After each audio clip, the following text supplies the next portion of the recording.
législatives 2017. Dimanche 30 juillet 2017, quelques 6,5 millions de Sénégalais sont appelés à voter pour renouveler l'Assemblée nationale. La bataille de la place Soweto aura donc lieu. Corps électoral bi convoqué nañ ko li ñu naan lekk ngeen seen avance bëri moom di ngeen ko def le 30 juillet. On va aux élections ku mën sa morom duma. L'enjeu est de taille pour l'opposition comme pour la majorité au pouvoir. La nouvelle opposition tente désespérément de jouer sa survie sur une hypothétique unité. À ce nationalisme tronqué et étroit, nous leur opposons un patriotisme intelligent et salvateur. En 2017, l'opposition va disposer d'une majorité à l'Assemblée nationale. En 2019, Katiguière. Offrir au peuple sénégalais la véritable clé du changement. Dimanche 30 juillet 2017. Le jour de vote le plus long au Sénégal. 47 listes légalement constituées.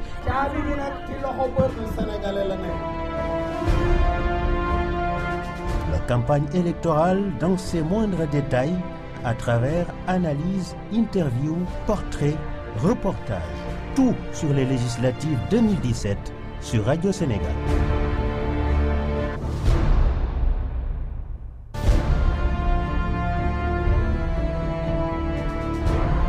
Palum ndawi réew mi ci atum 2017 dibéer fanweeri fan ci juillet juróom benn million ak genn wàll ci sénégalais lañu woo ngir ñu wote falaat sunu assemblée nationale. bëgg bëre bañ bëre. du yomb am toogu ca place Soweto. élection yi corps électoral bi convoqué nañ ko liste yi déclaré nañ ko li ñu naan lekk ngeen seen avance bëre moom di ngeen ko def le 30 juillet. On va aux élections ku mën sa morom duma.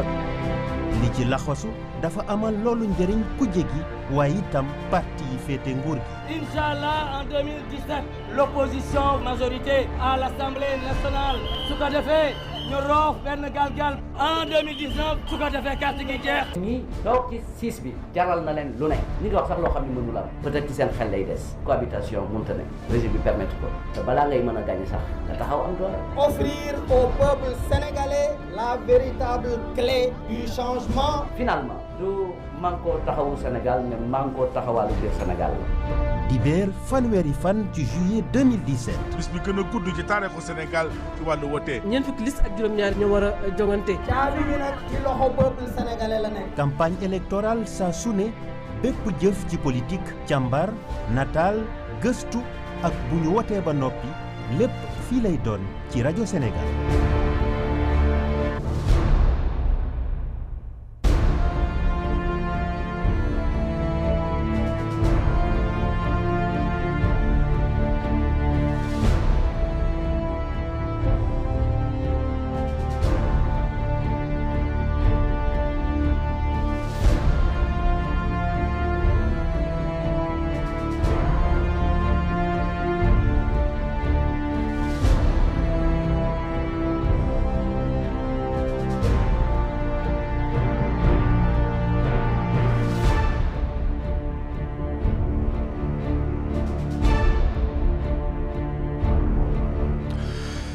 Monsieur, bonjour. Vous ne pouvez imaginer l'immense plaisir que nous avons de vous savoir nombreux à l'écoute de Radio Sénégal sur l'ensemble de son réseau synchronisé, sur les routes de la campagne, les différents candidats aux législatives du 30 juillet avec les équipes de la RTS. Un nouveau jour donc s'est levé.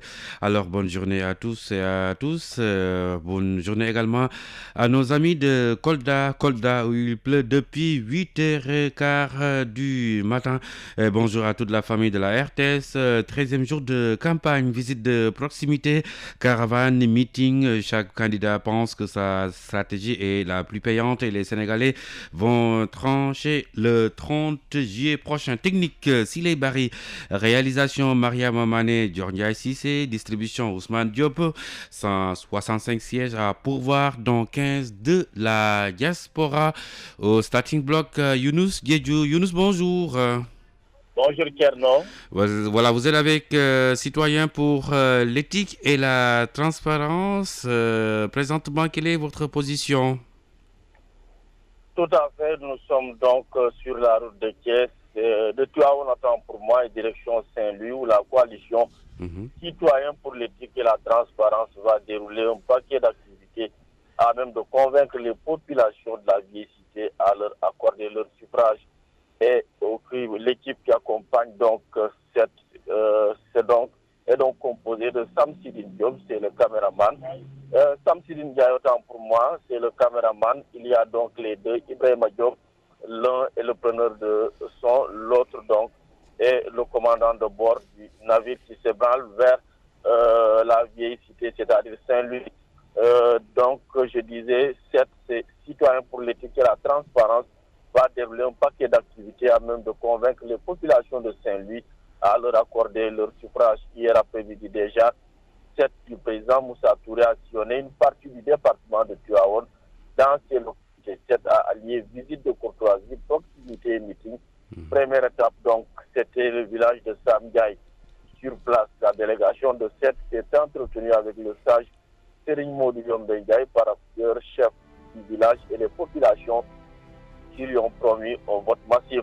Les femmes l'ont d'ailleurs accueilli par des chants du genre Moussa Touré Mokoyor, Moussa Sumbokola, Moussa Deibatre. Deuxième étape, c'était donc Darou Touré sur place, même stratégie par de cette même ambiance et même engagement des populations à accompagner leur leader Moussa Touré. Enfin, le cortège s'est ébranlé sur le village de Chériflo. Citoyens pour l'éthique et la transparence a organisé sur place le meeting. Les différentes composantes du terroir ont tour à tour exprimé à Moussa Touré leur soutien sans faille. Pour le président Moussa Touré, les législatives sont certes une étape importante, mais la reine des batailles demeure à son avis la présidentielle. C'est pourquoi il a exhorté les populations à distinguer le 30 juillet la bonne graine délivrée et de ne pas se faire berner par les coalitions aux moyens incommensurables qui, au finish, ne sauront tenir ou respecter leurs engagements. Voilà, Younous Djedjou, vous êtes en partance pour Saint-Louis. Tout de suite, le temps qu'il fera à Saint-Louis, dans la vieille ville, mini 24 degrés, maximum 33, vent 5 km/h. Le temps est nuageux sur place dans la vieille ville. Younous Djedjou Yandak, citoyen pour l'éthique et la transparence, bu Moussa Touré, yéen a ngi jëm Ndar mais àggaguleen. waa ñu ngi ci yoonu Ndar bi jamono ji ñu ngi booru Tivaouane te lii fële nga xam ne nag mooy Ndar ndaxte tey ji nag coalition set mu di citoyen pour l'éthique et la transparence war nañ fa amal ay activités ñi nga xam ne nag ñuy coalition boobu équipe bi mooy Sam Ndiaye mooy caméraman ñaari Ibrahima Diop bi keneen ci moom preneur de son la keneen ci mooy moo ne di dawal oto bi mu di Ibrahima Diop senior man mi ma xamal leen ni tey jii bu ñu yeggee Ndar am na activité yu bëri yi nga xam ne nag moom la set yéene déroulé waaye démb ñu ngi yoon ci goor gi ñu ne mu di département Tivaouane étape bu njëkk nemmeeku nag mooy fële nga xam ne nag mooy Sam Ndiaye nag ki nga xam ne nag mooy président Moussa Touré jot na fa waxtaan ak ki nga xam ne mooy chef de village jox boobu mu di Serigne Modou Ndiaye bu ci jógee nag ñi nga xam ne nag ñooy waa dëkk bi xamal nañ ko ne dañ ko jàppale ci li nga xam ne nag mooy élection yi ñi nga xam ne nag ñuy jigéenu Sam Ndiaye ñoom certe bu am solo la ñu daal di accordé ci nga xam ne nag mooy Moussa Touré ndaxte dañ ko doon wéyal wéy yu mel ni Moussa suñu mbokk la Moussa Touré moo ko yor Moussa day battre ñaareel étape bi mooy Daaru Touré tam ambiance bu mel noonu lañ ko daal di tertoo ñetteel état nag mooy Chérif Lo foofu meeting lañ fa amal meeting bi nag ñi nga xam ne nag ñoo dëkk nga xam ne nag mooy Chérif Lo taxaw nañ tembe woon ci nga xam ne nag mooy Moussa Touré ne dañ ko jàppale ci tax mu am ñi nga xam ne nag ñooy ay député keroog bu élection bu 30 juillet di am moom Moussa Touré nag xamal na leen ni élection législative bi naam am na solo waaye élection bi gën a am solo mooy présidentielle yu wax ci présenté wu ba tax na nag ñaax na leen ñu jàppale ko ñaax na leen tam ñu mooy fi ñi nga xam ne nag ñoo amee oto yu mag ak moyens yu bëri ñuy wër réew mi di leen nax su ko defee bés ba nag mu di le 30 juillet ñu daal di fexe ñu jàppale ko ndax mu mën a am ndam ci li nga xam ne nag mooy wote député yi ñu jëm. Ok, Younous, à Saint-Louis, vous trouverez une communauté Diola bien présente dans la vieille ville qui s'active dans beaucoup de domaines, notamment domaines économiques et culturels. Ces populations vous écoutent, Younous, en Diola. Voilà, Thierno Diallo, jaatuwul joñ bade bu ngara batti Saint-Louis, woli kam bo e toni coalition la comme jet, yooyu noonu citoyen pour l'éthique et la transparence man umala ko Moussa Touré arunguyo pare woli équipe yam mom yatto ñay sam ci Ndiaye oynam a cameraman naw Ibrahima Diop ci gaba jini bore Ibrahima Diop a tongandaw appreneur de son a gabon tena o ambom a tene wote ci jeni sewlu matti jini ja babu ci Saint-Louis bañ programme yo bañe temben manje umala ko président Moussa Touré bana derle bañma dangol na nekk ci ñu la kat Saint-Louis ni wala ko ngan yalla bañma ko so forol di ko ran manjor la ko wote no jale tek bare ken tularay babu département ci wawon bigé bari nga ci peji ci to ngande ko ne Sam Ndiaye Sam yarna jom na bil amé ci man manja ci la arongo be ci manala ko Serigne Modou Yombe Ndiaye man wa so fay senol man ak ben ejumel li do de bukara ko la be bajmare ko la so forol ko se ka kati ci ko bi ko beto ci mo ju koy be seno mati daga an alla gene an manje abaja pour do mo mot Sénégal fa ko na faali étape e gabu tene la kom daru Touré do par ko ko mati fa ko foro mati an olil étape fe tene la ko Chérif Lo bo meeting ko kana bo nan kuri mu Chérif Lo kati boko ci ci mati ni letti mu kana mati e toño di baj mana baj ko ngo mati ko la ka bun ko ra ko du mo mak ci mo famba bar ko tin nda ci la kay yola mati arungu jani ken fana aka waja ken bil ay seni ko kenu mbakana kan manje ko baka je taring di mo fam e bon to bokan e rag wan ko jebe ka bang fi ci bit matano san ko la ko la ko kam kana mu ci la bokana so fay se mati fa fa na plen fa ci yefu jëm waja ko ko ka baram du ñan di wote ko député ndi bokana bu don ko jaj ma ko lebo way taw baj mana wala arungu assemblée man atong bu rakam date bala présidentielle 2019. Merci beaucoup Younous Diédhiou qui suit citoyen pour l'éthique et la transparence avec Moussa Touré, laquelle coalition est en route vers la vieille ville fondée, comme vous le savez, en 1659. Clin d'œil à Cheikh Diop Néné Moy Borom Thiès. Aminata Mbengue Fall que nous allons retrouver, un Fallen qui suit pas à pas un autre Fallen, je veux nommer Damel Meissa Fall. Bonjour. Bonjour Thierno Diallo. Bien réveillé? Oui, très bien réveillé. Voilà, vous êtes avec Sunu Natangué Réew, Rassemblement pour la dignité et la transparence. Voilà, c'est bien cela. Ok, et actuellement, vous êtes en route pour... Non, présentement, nous sommes à Dakar. À Dakar. Oui, et la tête de liste nationale de Sunu Natangué Réew, Damel Meissa Fall, était hier soir dans la commune rurale de Sandiara, une localité du département de Mbour. La rencontre avec les populations s'est tenue au quartier Diamaguène, une occasion saisie par ces dernières pour lister leurs problèmes, entre autres points soulevés, le chômage des jeunes. Et selon la représentante des jeunes, Sandiara regorge de jeunes diplômés, mais qui peinent à trouver un travail décent. Autre point soulevé par les habitants du quartier Diamaguène de Sandiara, l'accès aux soins de santé de qualité. Et pour trouver des solutions à ces problèmes auxquels font face ces populations, Damel Meissa Fall estime qu'il faut une conjugaison des efforts. Selon lui, l'urgence aujourd'hui est de relever le plateau technique de certains hôpitaux, de donner plus de moyens aux agriculteurs pour plus de rendement, de mettre en place un système éducatif performant. Tous ces points seront défendus à l'hémicycle à condition que ces populations soutiennent la liste de Sunu Natangué Réew qui prône la vraie rupture. Après Sandiara, Damel Meissa Fall s'est rendu également à Bourg pour des visites de proximité. Il a rencontré des mécaniciens basés au quartier Oncat Tiosse-Est.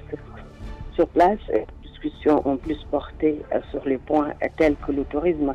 Vous savez que Mbour est une ville touristique et ces mécaniciens déplorent le fait que ce secteur, qui était le fleuron de l'économie mbouroise, connaît depuis quelque temps des difficultés. Le secteur de la pêche a été également abordé avec les problèmes liés à l'octroi des licences de pêche. Et de son côté, Damel Maïssa Fall estime que le visa d'entrée au Sénégal doit rester en vigueur pour relancer le secteur du tourisme. L'hygiène et l'assainissement doivent occuper une place importante pour rendre ces villes beaucoup plus attrayantes. Et s'adressant toujours aux mécaniciens, le leader de Sunu Natangué Réew estime que le secteur de la mécanique automobile, il faut plus de professionnalisme dans ce secteur pour faire face au niveau de la technologie. Voilà, c'est tout ce qu'on peut retenir pour le programme d'hier du leader de Sunu Natangué Réew. Donc pour aujourd'hui, d'ici quelques heures, 2 heures, nous allons quitter pour aller à Kébémer, à Ndande Fall et à Ngoumba Ngeoul. Ok, Kébémer, Ndande Fall et Ngoumba Ngeoul, c'est dans la région de Louga.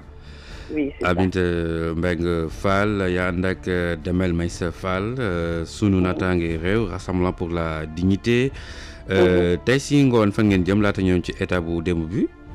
Voilà, tey ci ngoon nag ñi ngi war a dem fële nga xam ne mooy Kébémer. Ndande Fall. ak Ngoumba Ngeoul. Ndande Fall war nga ko xam ne xam naa say maam war nañ nekk foofu Ndande Fall. waaw certainement ndax am naa Louga ay maam. Palmeew Fall ak foofu Ndande Fall. waaw Colom Fall.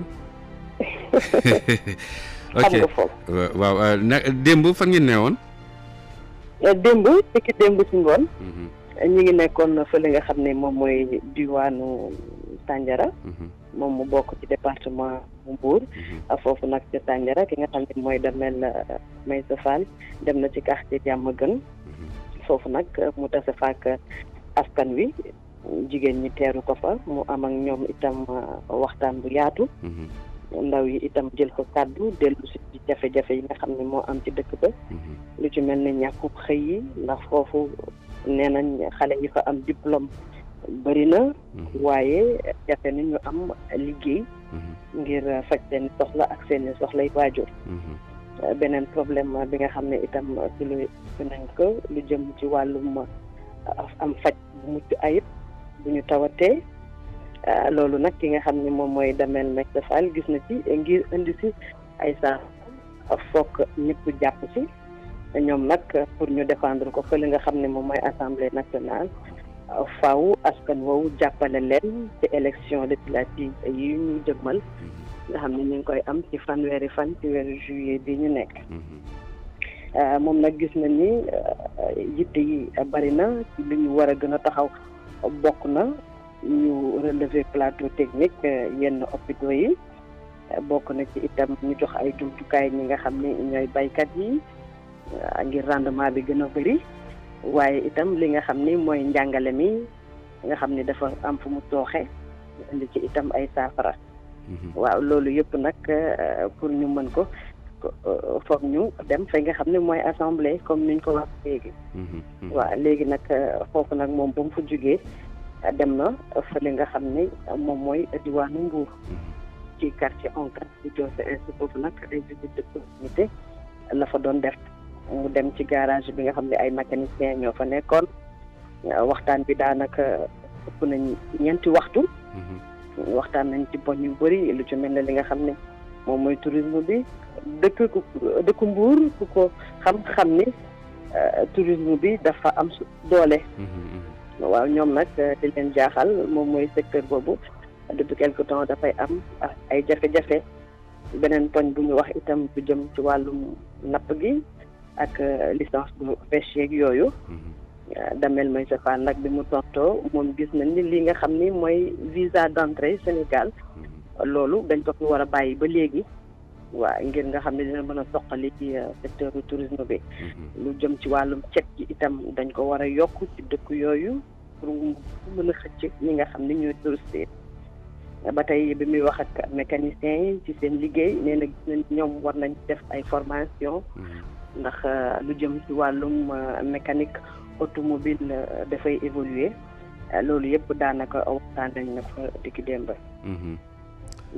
kon Aminata Mbengue nga fàttali ñu équipe bi nga àndal. waaw maa ngi ànd ak Maman Ndiaye moom mooy caméraman bi. Ali Diagne di preneur de son bi. chauffeur bi moom mooy Pape Diop. Pape Diop ok ñu ngi leen di jaajëfal bu baax a baax kon ñu ngi leen di seenu Kébémer Géoul ak Ndande Fall gannaaw Damel Messi Fall day jeexit taarix ñàkkul soxna si. daa ngeen dem ca le mythique puits bi nga xam ni moo nekk foofu ca Ndande Fall ñu ngi leen di jaajëfal bu baax a baax. Inch'Allah. Merci beaucoup Aminata Mbengue Fall. Madame Kaltoum Gueye, bonjour. Bonjour. Vous êtes avec le cadre de réflexion pour un développement intégral. Voilà, c'est ça. C'est Voilà. le crédit. Le crédit santé. Oui. Et présentement, quelle est votre position? Présentement, nous n'avons pas encore bougé. Nous sommes toujours à Dakar en attendant qu'il se déploie. Et qui est la tête de liste?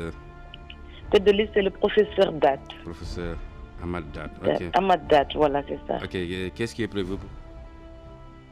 En fait, il est prévu de faire des visites de proximité comme ce qu'ils ont fait hier. Je vais revenir un peu sur le programme d'hier. Hier, ils l'ont fait, des visites de proximité à Guédiawaye, notaire. Ils ont fait du porte-à-porte et ils ont discuté avec les populations. Et entre autres questions soulevées par ces populations-là, c'est l'insécurité qu'elles vivent au niveau de Guédiawaye. Il y a aussi l'emploi des jeunes et également, elles veulent que l'Assemblée nationale les représente dignement. En fait, c'est un problème qui revenait très souvent à chaque maison où ils passaient. La population voulait que l'Assemblée les représente dignement. Donc, et pour tous ces points-là, c'était M. Thiam qui dirigeait la délégation. Il est dans la liste nationale du crédit. Il les a rassurés. Il a répondu que leur première priorité sera d'essayer d'amener des solutions à ces problèmes-là, mais également de faire en sorte que ces populations se voient dans cette Assemblée nationale. Et il les a demandé de voter massivement pour la liste crédit. Voilà, donc...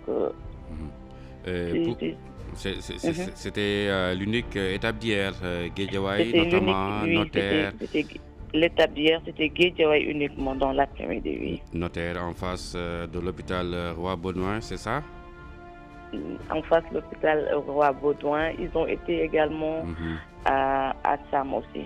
Je pense que c'est la même chose. Voilà, Kaltoum Gueye yaa ànd ak crédit professeur Dat tey ci àjjuma ji fa ngeen jëm? waaw tey ci àjjuma ji nag ñu ngi leen di xaar ñoom fi mu ne nii ñoom la ñuy xaar pour ñu ñëw ñu wax ñu exactement fan la ñuy dem. Donc ñun dañ ni ñu xaar leen. waaw donc programme bi définir guñ ko. wante démb demoon nañ fële nga xamante ni moom moo di Guédiawaye notaire. ñu dem seeti askan wi fa dëkkee kër bu nekk ñu dugg fa. waxtaan ak ñoom ci li nga xamante ni moom moo di seen programme. ci li ñuy waxtaane nag askan wi kenn ku nekk rek joxe na li nga xamante ni ñoom ngay xaar ci ñoom. waaw bokk na ci nag li nga xamante ni moom moo di insécurité ndax waa Guédiawaye gis nañ ni dañ koy dund foofu bu baax a baax te bëgg nañ ku leen ci jàppale.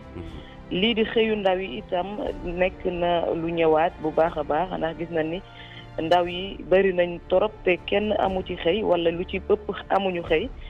bëgg nañ itam ñoom ñi nga xamante ni ñoom ñoo bëgg ñu yóbbu leen assemblée nationale buñ fa demee ñu daal leen fay taxawal maanaam ñi nga xamante ni moom la ñuy jooytu ñu fexe ba indi ci ay saafara. ki nga xamante ni nag moom moo di monsieur Thiam moom bokk na ci liste nationale bi. moom moo fa teewoon daal dina dalal seeni xel ndax mi ngi leen wax ni suñ demee assemblée nationale lépp lu nga xamante ni rek ñoom ñi ngi ko doon jooy dinañ fexe ba ci ay proposition de loi ak itam xar ci seen tànk tubéy bañ daal di saafara lii nag mooy li nga xamante ni moom lañ def démb ci Guédiawaye ñu ngi leen di xaar nag ci beneen programme bi nga xamante ni moom la ñu war a def tey. nga fàttali ñu équipe bi nga àndal Kaltoum. waaw man maa ngi àndal ki nga xamante ni moom moo di Pape Lay Faye moom moo di caméraman bi. kii nga xamante ni moom moo di André Thiombane moom moo di preneur de son bi ak Top moom mooy chauffeur bi. ok ñu ngi leen di jaajëfal bu baax a baax Kaltoum Gueye ak équipe am ngi suivre candidat bi di professeur Dat cadre de réflexion pour un développement intégral di nuyu bu baax a baax waa Notaire waa Médina Gounass waa marché Pënd ak marché Ndiarème ñooñu mën nañu topp ci 92.5 94.5 ak 95.7. Elisabeth Agnès Sarr, bonjour. Bonjour, Thierno Diallo. Vous suivez toujours le Front patriotique républicain. C'est bien ça. Et ce vendredi, le Front patriotique le Front patriotique républicain démarre sa campagne par Touba. La ville sainte. Donc, il est prévu sur place des visites de proximité et des rencontres avec des responsables entre Touba et Mbacké. Après, la caravane va revenir sur Thiès parce que l'essentiel de leur campagne, il faut le rappeler, il a eu à le suivre, se passe donc à Thiès, ville même Thierno mérite né qu'hier, non? Le FPR était à Thiès. Ils ont tenu ces responsables des meetings et visites de proximité. Ils ont commencé par les cités Lamine et cité Senghor de Thiès sur place. Donc,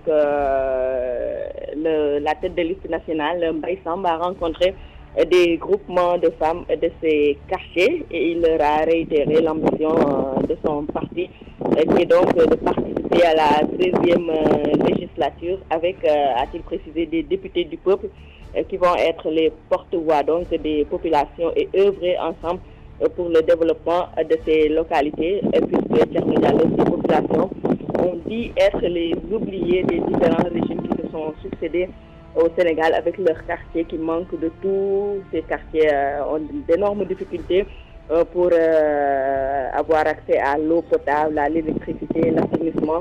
Les jeunes, pour l'essentiel, sont au chômage. Les femmes disent être aussi oubliées du système de financement décentralisé. C'est pourquoi ces populations se disaient même découragées par les politiques et avoir tourné le dos carrément à la politique. Mais pour cette fois-ci, elles disent vouloir soutenir le leader du FPR au vu des actions de développement qu'il mène à Thiès, et ce avant même qu'il ne prenne les rênes du FPR, puisque, je le rappelle, Mbaye Samb a pris la tête du FPR, c'était au mois de février 2016, ça veut dire qu'il y a tout juste 6 mois. Thierno Diallo. Elisa? Oui? Apparemment, vous êtes dehors, il y a du vent là.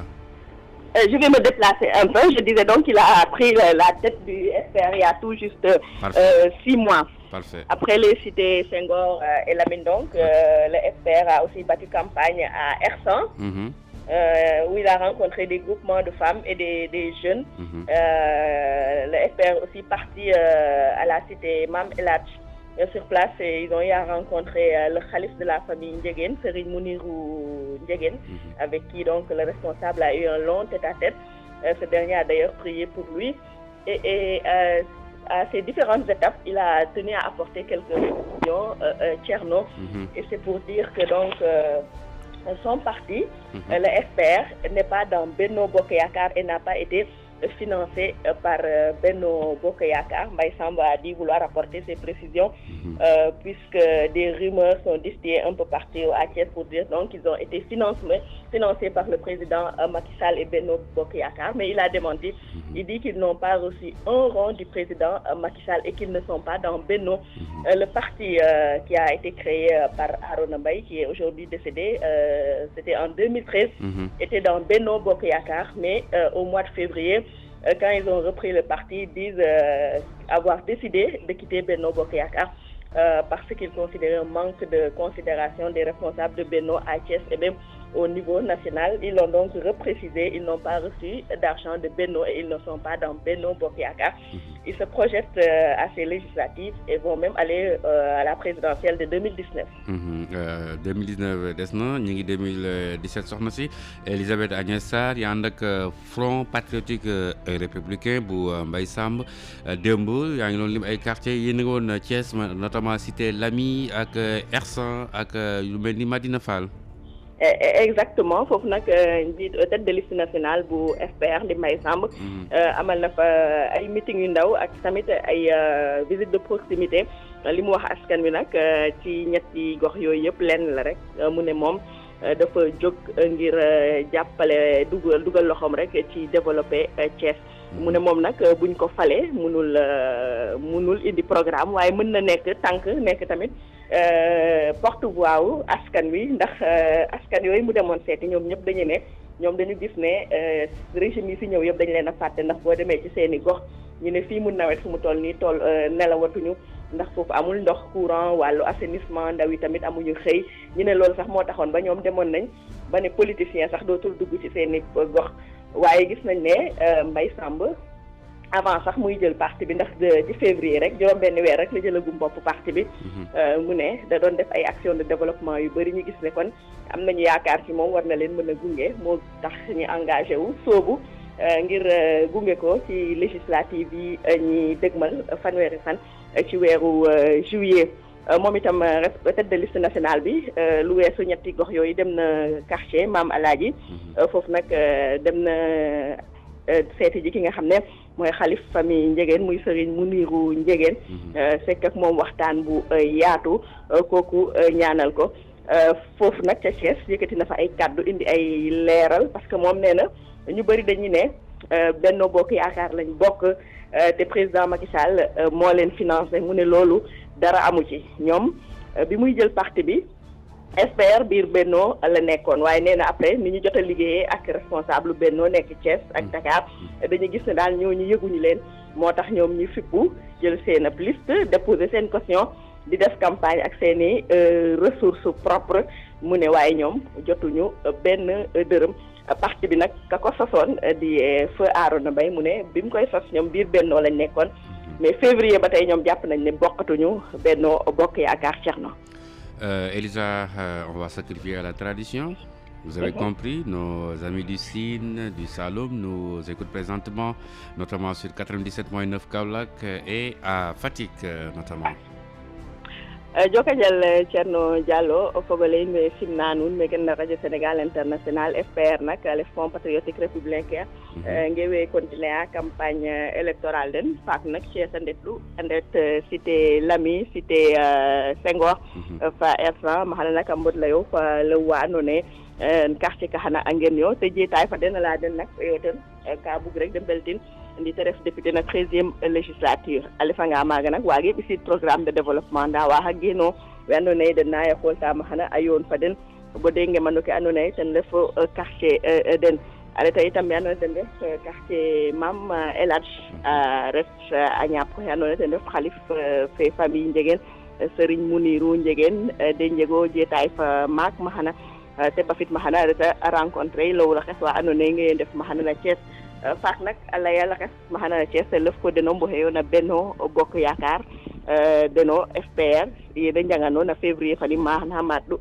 ndakam ga yonale fele deno den detana ko den a déposer liste den pour législative te a mbiyana ko den campagne a décidé itam gondeto na ke andona ye rek ten le fo présidentiel fe na jekana 2019 te ref ka andona kale ya buktan golay parce que win may wana anda Thiès deno Benno Bokk Yaakaar mboxu to président Macky Sall ten financé den na campagne fani te lay ken fop jehe hadina jumaling fani nak FPR ngewendeta Touba ma xana mbaro njeg ma xana ay visite de proximité mayu fa ay jete ay fo responsable den ka ndef nama amba franga Touba a ngut nat nit Thiès lam ke xupna na campagne fani FPR législative ke ken na Thiès ville fa département la xaske a xuptu yalo joko njal a paax a paax léegi équipe bi balaa ñuy kii tàggoo équipe bi caméraman Mansour Dia preneur de son Mohamed Thior logistique Modou Wage ñooñu la ñuy àndal ci début campagne bi Thierno Diallo. Merci Elisabeth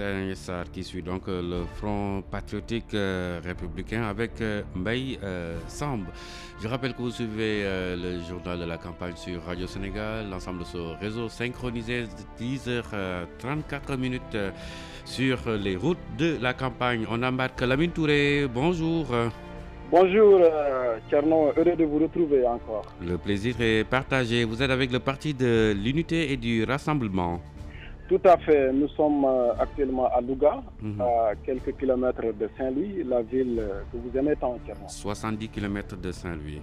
Nous sommes à Louga, à quelques kilomètres de Saint-Louis. Oui, à 70 kilomètres. Voilà, Oui, Louga, Saint-Louis. Saint-Louis. Saint-Louis, une ville que vous aimez tant, Thierno.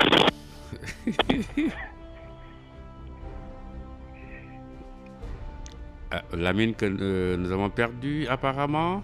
Je vous entends très bien. Ok, sur les routes de la campagne, Lamine Touré en route vers la vieille ville, c'est cela, Saint-Louis? Pour le programme de ce matin, nous serons après Louga à Koki. À partir de Koki, on va filer sur l'axe nord, Saint-Louis précisément. Peut-être Thierno. Koki, c'est Koki à 30 km de Louga, c'est ça? De Louga, c'est ça. Oui. Ok, après Koki, c'est Tchamel. Tchamel, oui. Ok, on y va, Lamine? Voilà, donc peut-être revenir un peu sur l'activité d'hier du parti du rassemblement, le parti de l'unité et du rassemblement. Il faut dire. Voilà, apparemment on a quelques problèmes avec Lamine Touré sur les routes de la campagne. Lamine, vous m'entendez? Lamine. Lamine Touré, on a quelques soucis avec Lamine Touré. On va retrouver une Dioufène. Madame Fatou Diouf, bonjour. Bonjour. Voilà, vous êtes avec le Front National Batou Askan Wi. Oui, c'est ça. Là où je vous parle, nous sommes à Kër Aïb. Nous partons pour Bignona. Okay. Et je peux dire que c'est une campagne sans tambour ni trompette que mène la tête de liste du Front National Batou Askan Wi. Comme stratégie de campagne, le leader de Batou Askan Wi a adopté les visites de proximité. Pour rappel, au 11e et 12e jour de cette campagne électorale, Mansour Ndiaye a effectué une visite au garage de Petersen. Sur place, il s'est entretenu avec les transporteurs et les responsables.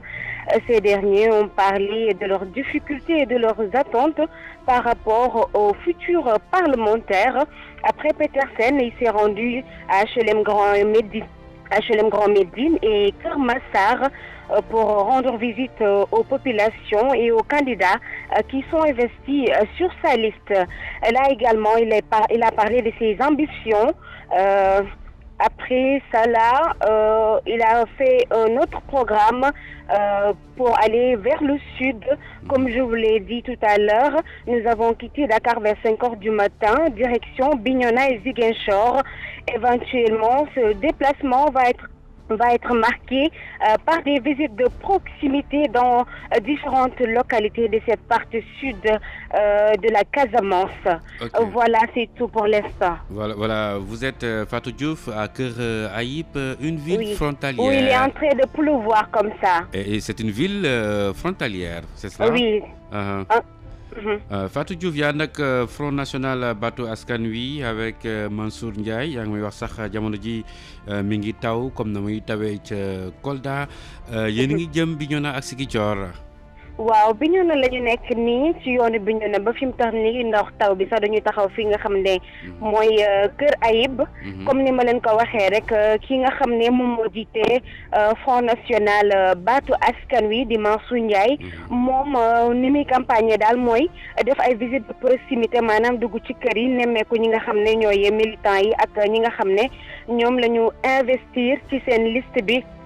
comme ni ma leen ko waxee sànq rek avant ñuy dem Bignona nii demoon na gaaru Petersen rencontré ñi nga xamante ne ñooy transporteurs yi ak seeni responsable waxtaanee li nga xamante ne mooy seen jafe-jafe ak li ñuy xaar ci député yi nga xam ne ñoom lañ fas yéene tabb bu 30 juillet jotee. gannaaw ba mu jógee Petersen nag dem na ci HLM Grand Médine dem na tamit Kër Massar foofu tamit dem na nemmeeku ñi nga xamante ne ñooy askan wi fay yeewoo nemmeeku tamit waxtaan ak candidat yi nga xam ne ñoom lañ investir ci seen liste foofu tamit wax na li mu fas yéene def gannaaw buñ ko tabbee député ci assemblée nationale. comme ni ma leen ko waxee sànq tamit ci fajar maanaam ay 5h du matin.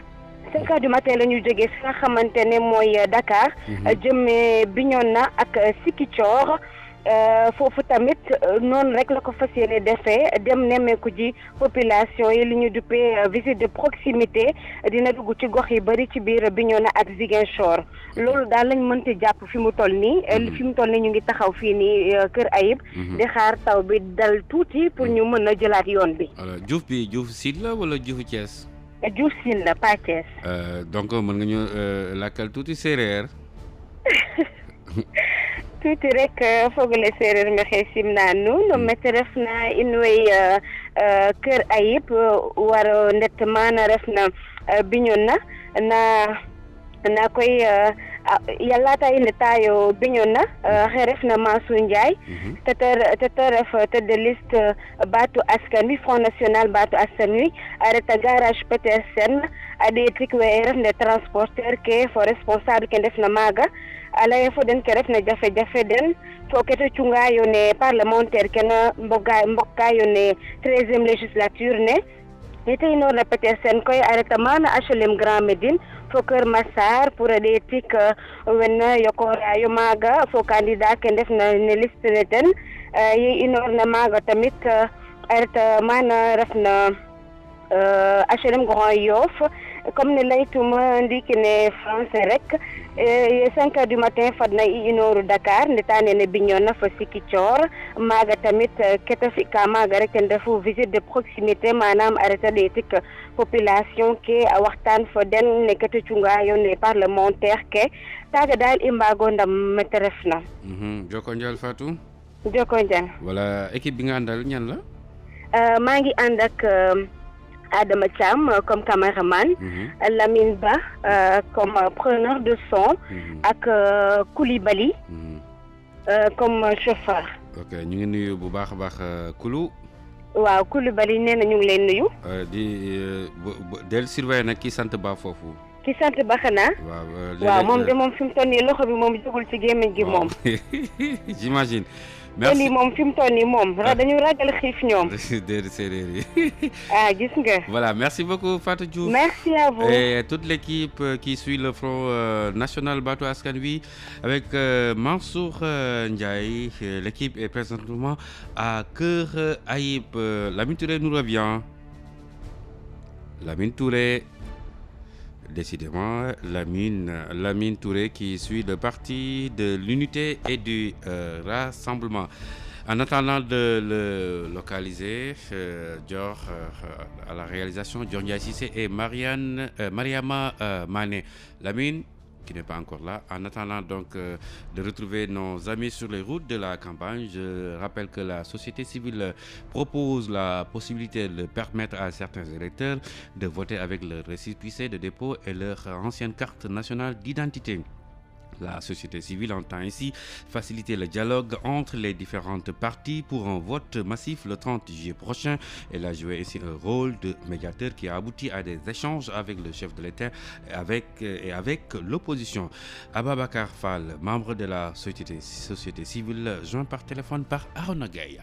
Il y a eu des échanges autour de solutions pour trouver une issue à la difficulté qu'ont les électeurs d'avoir leur pièce d'identité. Dans cette discussion, une solution a été évoquée pour que les Sénégalais puissent effectivement voter. Les Sénégalais qui se sont inscrits sur les listes électorales, mais qui à ce jour n'ont pas eu leur carte d'identité biométrique CEDEAO. On puisse leur permettre, avec l'ancienne carte d'identité numérisée et le récépissé, de pouvoir voter.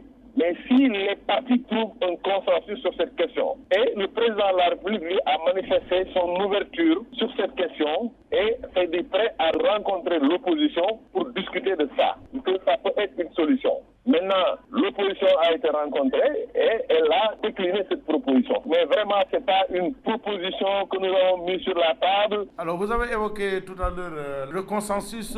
Voilà un terme quand même qui fait débat actuellement. Tout le monde aujourd'hui dit non. En fait, c'est la difficulté, en tout cas beaucoup de Sénégalais, à trouver leur carte d'identité ou en tout cas à recevoir, disons, leur carte d'identité. Et au nom justement de la préservation de ce droit de vote des électeurs que nous on essaie de trouver une solution pour que la discussion ait lieu, mais dans le cadre du respect de la loi. Am na ñoo xam ne tey jotuñu seen carte parce que produire ko am na ñoo xam ne tey gis ñu seen carte bref am na ay problème ñu wax ne nag est-ce que jaadu na ñi nga xam ne dañu déplacé dem ci commission yi bindu ñu xañ leen sañ-sañ boo xam ne yoon moo leen ko may mooy ñu mën a am seen carte voté kon loolu nag la am ay délégation sociale civile boo xam ne waxtaan na nag opposition bi dem seeti président de la république pour dox tànku jàmm pour ñu mën a am ay solution bi ñu waxtaanee ak président ci la ñu évoqué possibilité boobu président daan ne moom kat d'accord na pour rencontrer opposition bi pour waxtaan ak ñoom ci loolu alors bi nga xam ne dellu nañu waxtaan ak opposition bi ñoom daan ne vraiment loolu moom nanguwuñu mbir mi donc foofu la yam waaye nekkul loo xam ne société civile dafa ñëw proposer ko et cetera président d'accord ba ñu xaatim signé demewul noonu. waaye Ababacar Fall loi bi dafa am lu mu wax de loi électorale bi. loi bi dafa ne nit ki buy voté na indi carte d'identité biométrique CEDEAO mais comme dañu nekk ci phase boo xam ne xaw na délicat parce que dugg nañ ci opération ñëpp xam nañ ne am na ay jafe-jafe nguur gi xam na ne ay jafe-jafe am na bon kan mooy responsable que loolu c'est pas le plus important am solo mooy tey ñu fexe ba la majorité des Sénégalais mën a voté donc l'essentiel mooy solution buñ ci mën trouver nit ki tey am carte d'identité bu njëkk ba bonof ak récépissé loolu xel mën na koo nangu ñu nangu bu mën a ñëw voté bu fekkee turam mi ngi ci liste électorale bi waaye quant à nit ki nag ñëw indi récépissé boo xam ne àndul ak benn carte d'identité bëgg a voté loolu moom mënta nekk parce que loolu boo ko defee dina indi ay porox ndoll yoo xam ne nit ñi mën nañ ci jaar pour jalgati wala def naka sudul noonu. kooku di Ababacar Fall bokk ci société civile di ngeen ko xamee société civile dafa joxe xalaatam ngir nit ñi mën a wote ci jàmm ak mbooloo mu fasandiku fanweeri fan ci weeru suet ba tax na mu joxe woon xalaat daal ne nit ñi nga xam ne ñoo ay aji wote ji mën a yóbbu récépissé bañ ko joxoon laata ba muy déposé carte d'identité wala bokk mu ànd ak carte d'identité bu yàgg ba waa société civile nag liñ si jublu mooy gannaaw wolof def ni wat gaal ak yëgoo ñi nga xam ne ñoo fara ci kujje gi ak ci nguur gi ñu mën a déggoo ci kaddu ngir mbooloo bi mën a wote fanweeri fan ci weeru suwet loolu nag xam ngeen ni gën a taxal diggante bi moo wax tax a jot ko nag am na ñoo xam ni ànd nañ ci loolu am na ñoo xam ne ne leen def lànk ba tëdd ci naaju kooku nekkoon Ababacar Fall bokk ci société civile jokkoo ci téléphone ak Arona Gaye. Cette proposition de la société civile, quelle que soit sa forme, est récusée par l'opposition, particulièrement le PDS et la coalition Wattu Sénégal. Par contre, la majorité se dit favorable à toute solution permettant aux Sénégalais de participer en masse aux législatives du 30 juillet. Arona Gaye.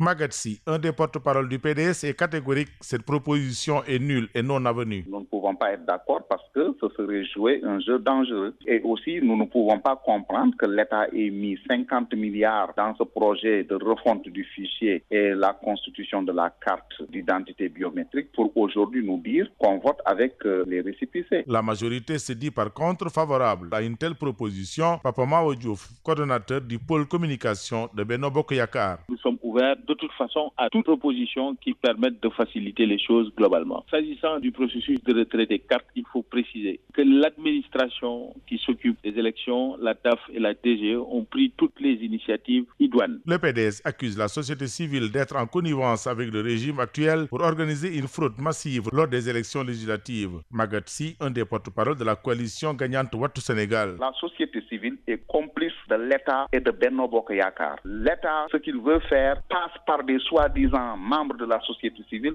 pour faire passer la pilule.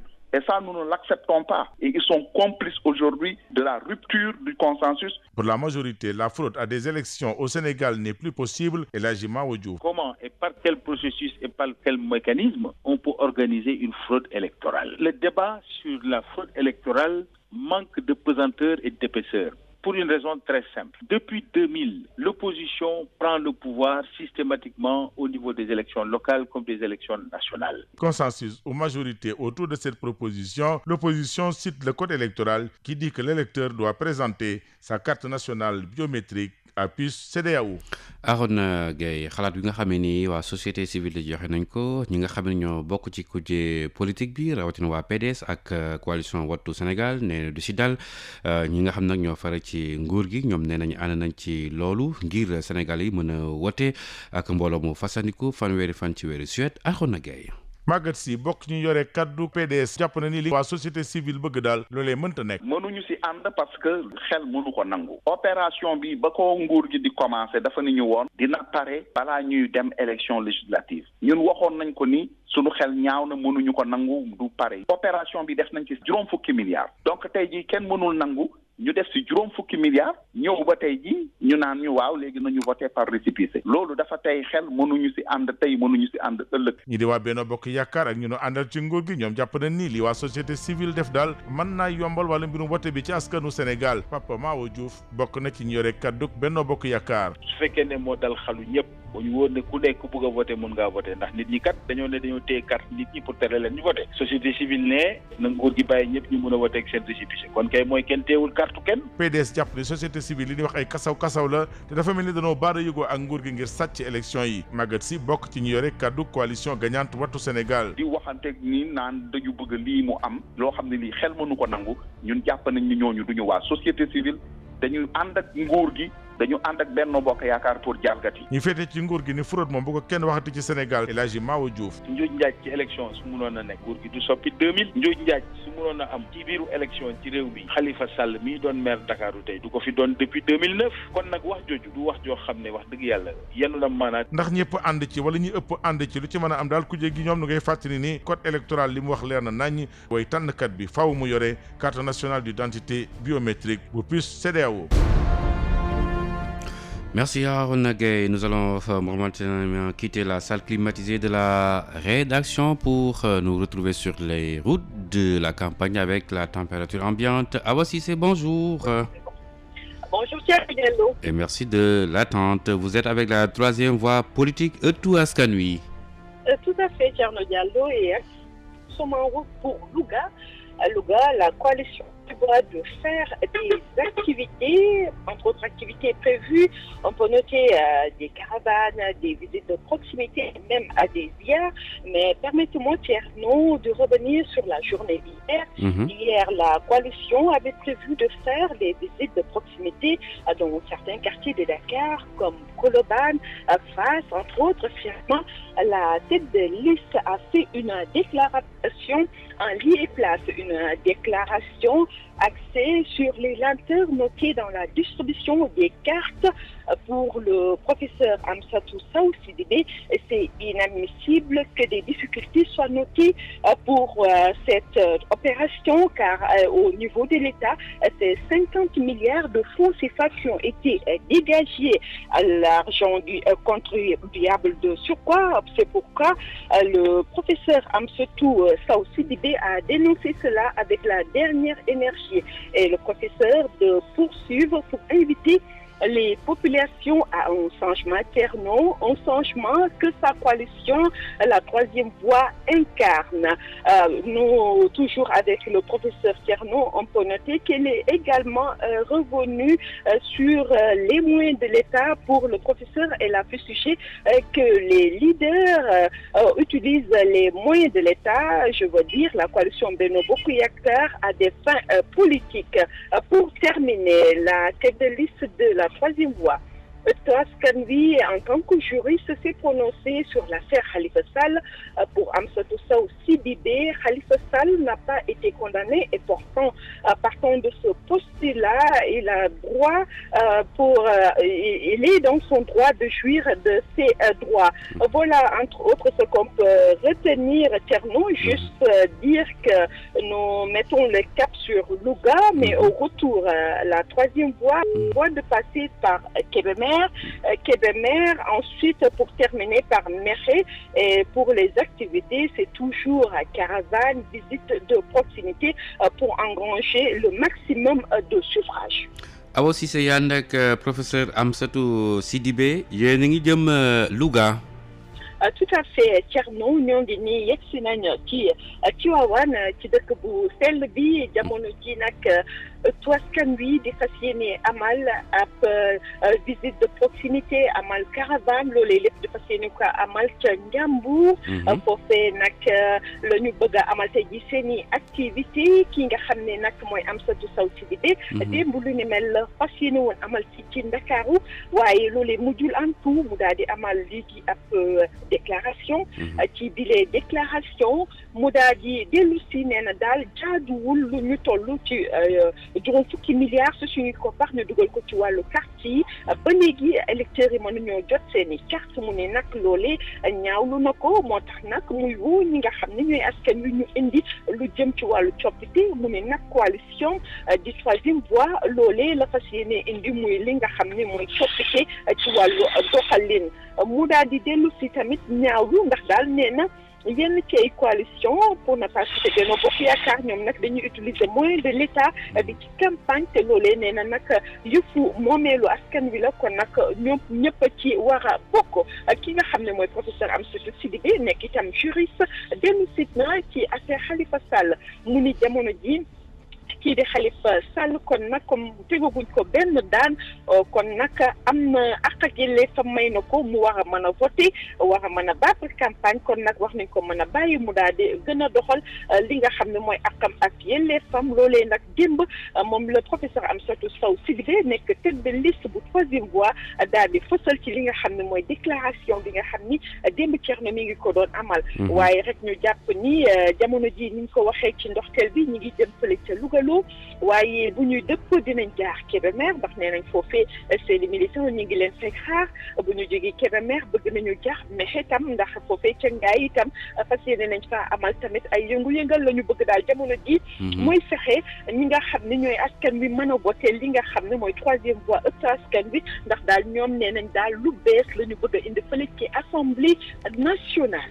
Awa Cissé est-ce que yaa ngi fàttaliku woy bañ nekk xale lugaloo lu muy yaatu àggale ko. ah loolu moom sañu ma ko wax est-ce que bu ma demee waaw Louga duñ ma duma ñu ni ñetti mbedd du ma fa am. ñetti koñ. ñetti koñ voilà. Atieri Montagne Coxna ak Kër Serigne Louga léegi nag yokku na am na Kër Serigne Bara am na Cité Watel am na Marbat ak yeneen ak yeneen. boo ko waxee ma gëm ko ndax yow moom xam naa waa Njàmbur nga xam nga bu baax Njàmbur. léegi équipe bi nga àndal foofu soxna si. waaw voilà ñu ànd ak l'incorrigible caméraman Yves Dionou. mi ñuy bëgg a rey ci oto bi Ndiaga Sarr. ak logistique ñu àndi ci ak Saint-Docteur Ba. kon ñu ngi lay jaajëfal baax a baax soxna Awa. Merci beaucoup Thierno. Voilà, on va retrouver un fils du Njàmbur. Ousmane, bonjour. Ousmane. Ah, Ousmane day nelaw ba jaarul Kébémer Ousmane borom Louga mu ñëw wax li jëm ci wàllu quartier yokk foofu ci Njàmbur Ousmane. waaw Ousmane neewul di nuyu bu baax waa Louga ñi topp ci 88.7 di jaajëfal le chef de station Ousmane Kane et toute son équipe, le chef de centre Mamadou Faye et l'équipe qui est présentement l'équipe technique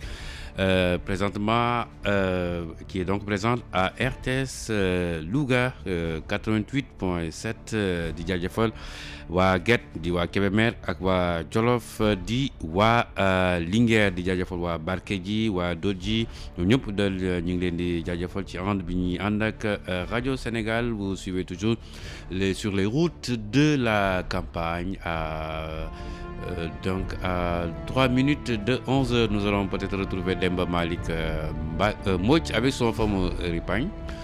Certainement Mariama Mané et Dior Ndiaye Cissé du côté de la réalisation. Ousmane, voilà, apparemment on a quelques...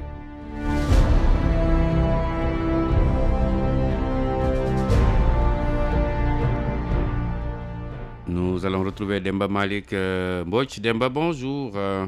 Bonjour Thierno. Voilà, et le fameux Ripagne?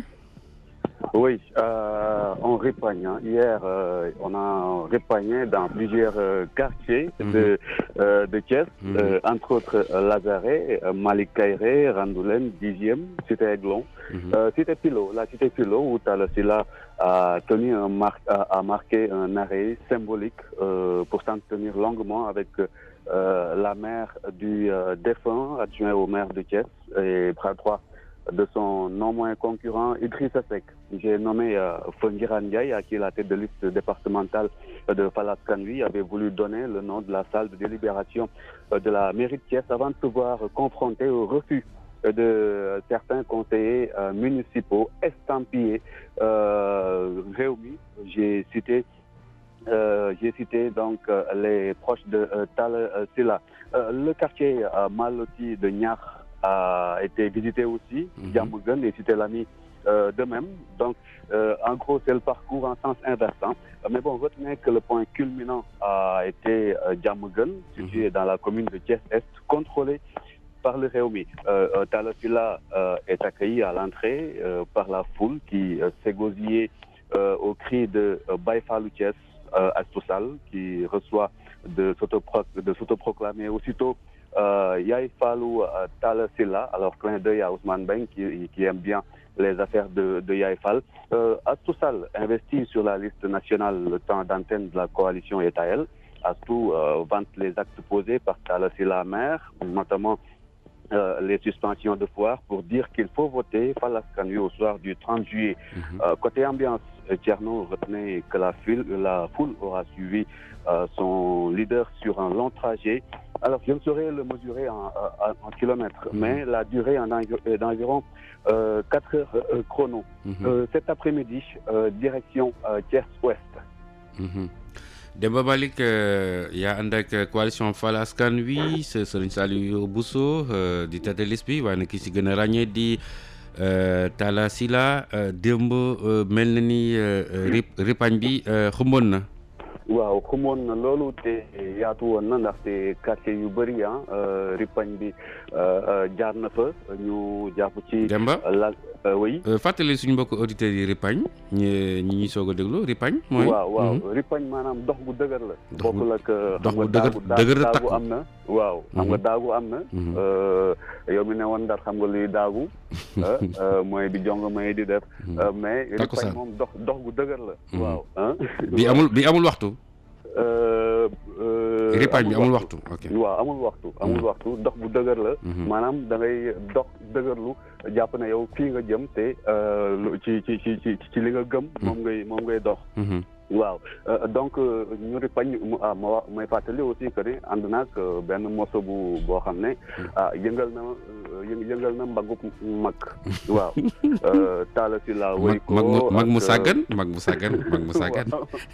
waaw même mag bu sàgganu la yenn saa yi nga xaw a yëngal yooyu donc ñu ripañ ci quartier yu bëri bokk ci Lazaret, Malick Kayré, Randoulène, 10e, Cité Aiglon, Cité Pilot. foofu nag ki nga xam ne moo di Talla Sylla ne dafay taxaw, c'est symbolique parce que foofu le këru ki nga xam ne moo di nem si yàlla Ngiraan Ndiaye dëkkoon mu wàcc fa saafonteeg yaayu kii di kon Ngiraan Ndiaye nag nekkoon adjoint maire Thiès, nekkoon tamit bras droit bu Idrissa Seck tey jàkkaarloog Talla Sylla ci liste ci élection départementale yi foofu au niveau de Thiès. Talla Sylla sax bëggoon jël turu Ngiraan Ndiaye tuddee ko salle délibération bu mairie bu Thiès, waaye nag am yenn conseillers yi ñoom daal newoon li ni mel du am. te ñi dend ak Talla Sylla jàpp ne conseillers yooyu ñoon loolu ñu bokk ci réew mi la. ñoom laa cité. donc en gros foofu la ñu jaar bi ñu fa jógee ñu dem quartier bi nga xamante ne moo di ñaax nag di quartier bu may fàttali un peu Médina Gounass fii ci Ndakaaru ndaxte daal amul lotissement te éclairage bi baaxul noonu yëpp.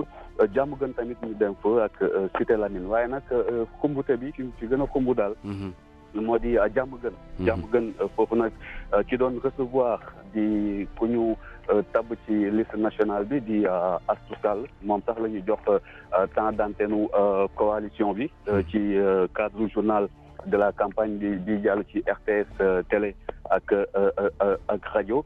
moom mu ne moom mooy Yaay Fallou Talla Sylla.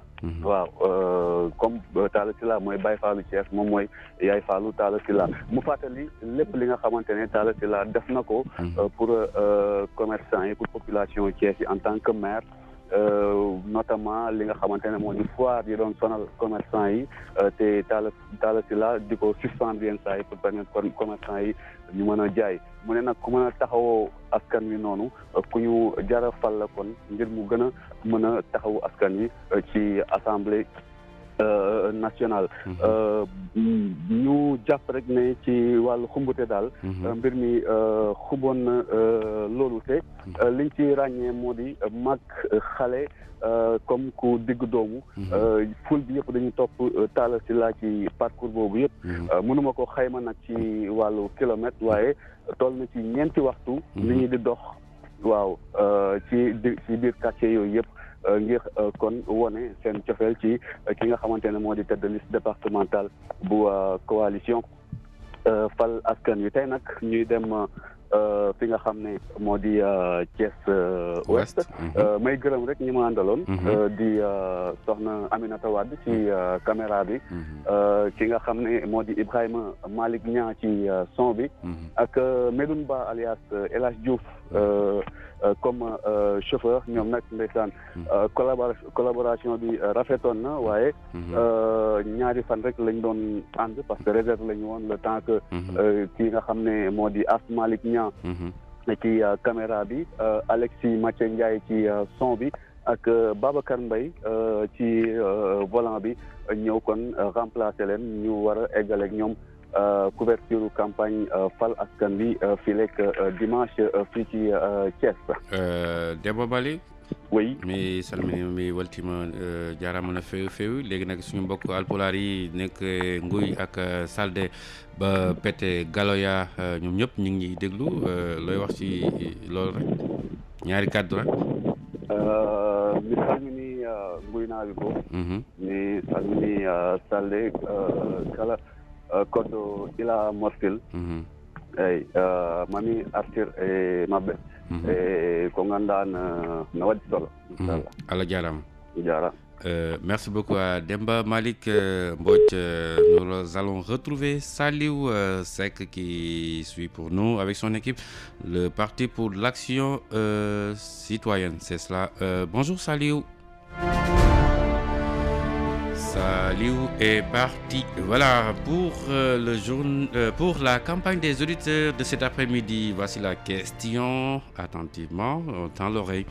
Que pensez-vous de l'appel de Wade à marcher mardi prochain contre les lenteurs observées dans la distribution des cartes d'identité CEDEAO? Votre réponse est attendue aux environs de 17h30 dans la campagne des auditeurs au 33 849 12 45 xam ngeen ni fii ci rajo Sénégal bu journal campagne ñu ñeenti waxtu bi weesoo dañuy amal li ñuy duppee jour campagne des auditeurs loolu nag bu 5h30 jotee lay am tey nag laaj bi mooy nan ngeen xalaatee ak gisee woote bi nga xamee ne maître Abdoulaye Wade woote na ko pour ngir ñu wàcc ci mbedd mi talaata ñaawlu yéex bi nga xam ne daal ràññee nañ ko ci séddalem carte d'identité CEDEAO ñi ngi xaar nag seeni tontu boori 5h30 ci campagne des auditeurs ngeen woote ci 33 849 12 45 à nos amis de Kolda 92.2 Ziguinchor 98.9 Saint-Louis 96.3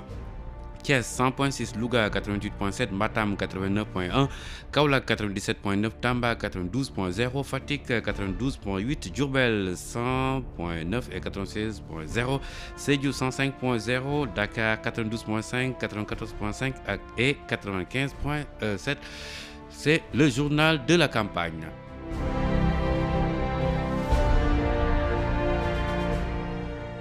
Saliou Seck bëgg jàmm mooy dikk Saliou. oui. du noonu Saliou Seck bëgg jàmm.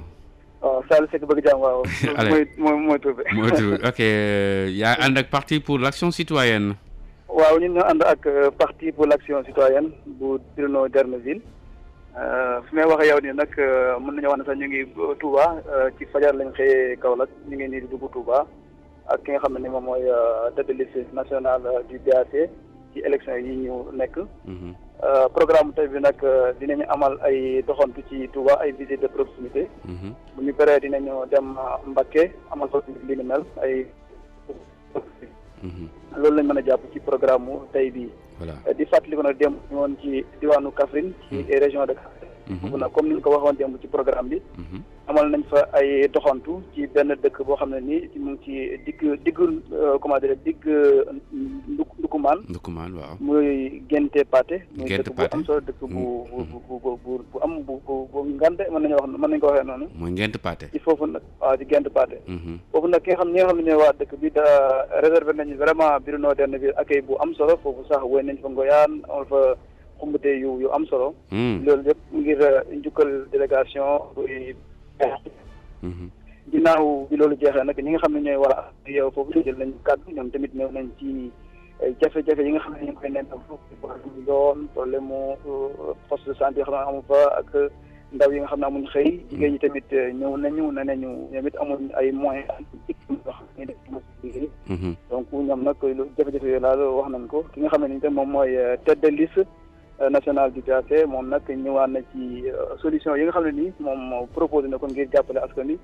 ñëwaat na tamit ci programme bi nga xam ne nii nar na ko def ngir yeesal Sénégal ci loolu lañ mën a jàpp foofu. bi ñu teree Gente Pathé ki nga xam ne nii mooy ci Gente Pathé sax ki nga xam ne nii moom mooy Bruno D'erneville moom profité na fi ngir présenté ñi nga xam ne mooy équipe bi mu àndal. mooy ay xale yoo xam ne nii na xale yu dëggu la xale yu am expérience. donc ñoom la àndal xale yoo xam ne nii dañoo am jàng nañ dëgg donc bu ñu defee foofu dem nañu fi nga xam ne nii moom mooy jaamal nekk dëkku génn dëkk bu am solo ci taaxeeru ci Sénégal. ci foofu nag naam fekkuñu fa sax ki nga xam ne nii moom mooy xalif bi di maam Abdou Cissé. waaye ki nga xam ne nii moom mooy imam bi. ci ndigalu xalif bi. dalal na délégation bi ànd ak docteur Bruno D'erneville. ñaanal na ko recevoir na ko ci fi nga xam ne nii foofu mooy bërëb bu nga xam ne fa la xalif bi nekk. këram. defal ko ay ginnaaw jaamal nag ñëw nañu dem nañu fi nga xam ne moom mooy Guinguinéo. Guinguinéo tamit foofu ki nga xam ne nii mooy Bruno D'erneville jiite liste bi nga xam ne nii mooy moom la BAC taxawal. boo xam ne bi nga Saliou. Saliou nga déplacé wu tuuti rek mel na ni réseau bi mi ngi daw sëñ Saliou Seck. bu fekkente ne mi ngi déglu mu déplacé wu tuuti laata mu ñëwaat ñu ngi ziar bu baax xalif bu jaamal maam Abdou Cissé di ko jaale ak di jaale waa jaamal Serigne Moustapha Cissé bu Pire jamono ji nag ñu ngi nuyu bu baax waa Mabo waa Gente Pathé mel na ne Saliou Seck sànq sax mi ngi loon junju demoon nañ bërëb bu sel boobu di jaamal foofu diwaanu Kaolack 97.9 ci kanam tuuti Benoît. aw Thierno. ñu ngi lay yomb na RDS yéen ngi Ndakaaru ba léegi wala. waaw ñu ngi Ndakaaru Mame Mactar Gueye xam nga loolu la choisir di dérouler li nga xamante ne moo di programme am ci campagne électorale di dugg ci li nga xamante ne moo di quartier yi nekk fii ci Ndakaaru daanaka bu ñu tàmbaleeg moom ba léegi nag tey jii dañ nar a tase Nord Foire foofu nag di wéyal li nga xamante ne moo di visite de proximité yu muy am dem nemmeeku population yi ci biir population yi itam sans doute ñu nemmeeku fi yenn yi nga xamante ne ñoo di partisan wu Mame Mactar Gueye bu rassemblement démocratique sénégalais démb nag Thierno. dafa demoon fa li nga xamante ne moo di centre commercial Mandione Laye bu Cambérène foofu nag Mame Mactar démb dafa demoon pour déglu ñi nga xamante ne ñoo di couturières yi tailleurs yi wala commerçant yooyu nga xamante ñoo nekk ci centre commercial boobu déglu leen seen i préoccupation ñoom nag su lu ñu gën a fësal rek moo di foofu ci centre commercial bi naam centre commercial bu bees la nekkin bi baax na foofu nag lu ñu bëggoon rek mooy gi yëf yi ñu gën a oyofal nag li nga xamante ne moo di taxi yi li nga xamante ne moo di location cantine yi itam nag carte de vie bi foofu ñu gën ko xoolaat bu baax a baax loolu nag nañ doon gën a loolu nañ doon gën a waxtaanee ak ki nga xamante ne moo di Mame Mactar Gueye lu si gën a amoon solo moo di moom nag nee na nag moom dafa ñëw ngir déglu leen du wax dafa leen ñuy déglu jox leen sax moom temps d'antenne jox micro RTS bi ñi nga xamante ne ñoo di commerçant yi ak ñeneen ñu fa nekk ñu wax ñi nga xamante ñoom loolu lan nañu bëgg pour li nga xamante ne mooy prochaine législature bi ban façon député nañu bëgg député bi nga xamante ne dina prendre en compte seen li nga xamante ne moo di seen préoccupation loolu moo tax nag Mame Mactar Gueye ak ñi nga xamante ne moo di gàngooram ñu demoon foofu nag nga xamante ne moo di centre commercial Mandione Laye bu Cambérène waxtaan bu baax a baax ñi nga xamante ne ñoo di ñi fa nekk commerçant yi couturière ak tailleurs yi tey nag comme ni mu ko waxee Thierno dafay wéyal li nga xamante ne moo di visite de proximité yi moom neen nag loolu la bëgg dem toog waxtaan ak population yi déglu leen surtout fii si Ndakaaru moo tax nag mu préféré lu ni mel tey si ngoon su 5 heures jotee ñu nar a passé fi nga xamante ne moo di Nord Foire fii beneen quartier fii si Ndakaaru xam naa nag itam mu nar a doxantu waxtaan bu baax ak ñi nga xamante ne mooy population yi nekk foofu si Nord Foire. Voilà, merci. Djerejef Benoît Badiane, vous êtes avec le Rassemblement démocratique sénégalais avec Mame Mactar Gueye. Vous êtes toujours à Dakar? Oui, tout à fait, toujours à Dakar avec ces visites de proximité de Mame Mactar Gueye, le secrétaire général et tête de liste du Rassemblement démocratique sénégalais pour la prochaine législature avec le scrutin du 30 juillet prochain. Mame Mactar Gueye qui poursuit ses visites de proximité cet après-midi à 17h. Il sera donc à Cambérène dans un quartier ici à Dakar. Hier, il était au niveau du centre commercial Mandione Laye de Cambérène.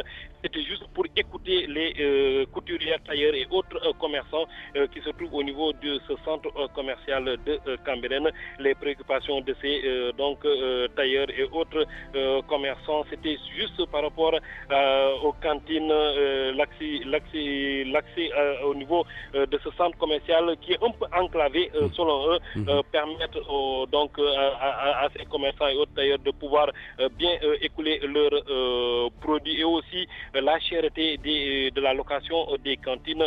Ils ont demandé à Mame Mactar Gueye de prendre cela en compte pour la prochaine législature, essayer encore une fois de défendre ces populations qui sont toujours laissées en rade, surtout ces commerçants et tailleurs de ce centre commercial.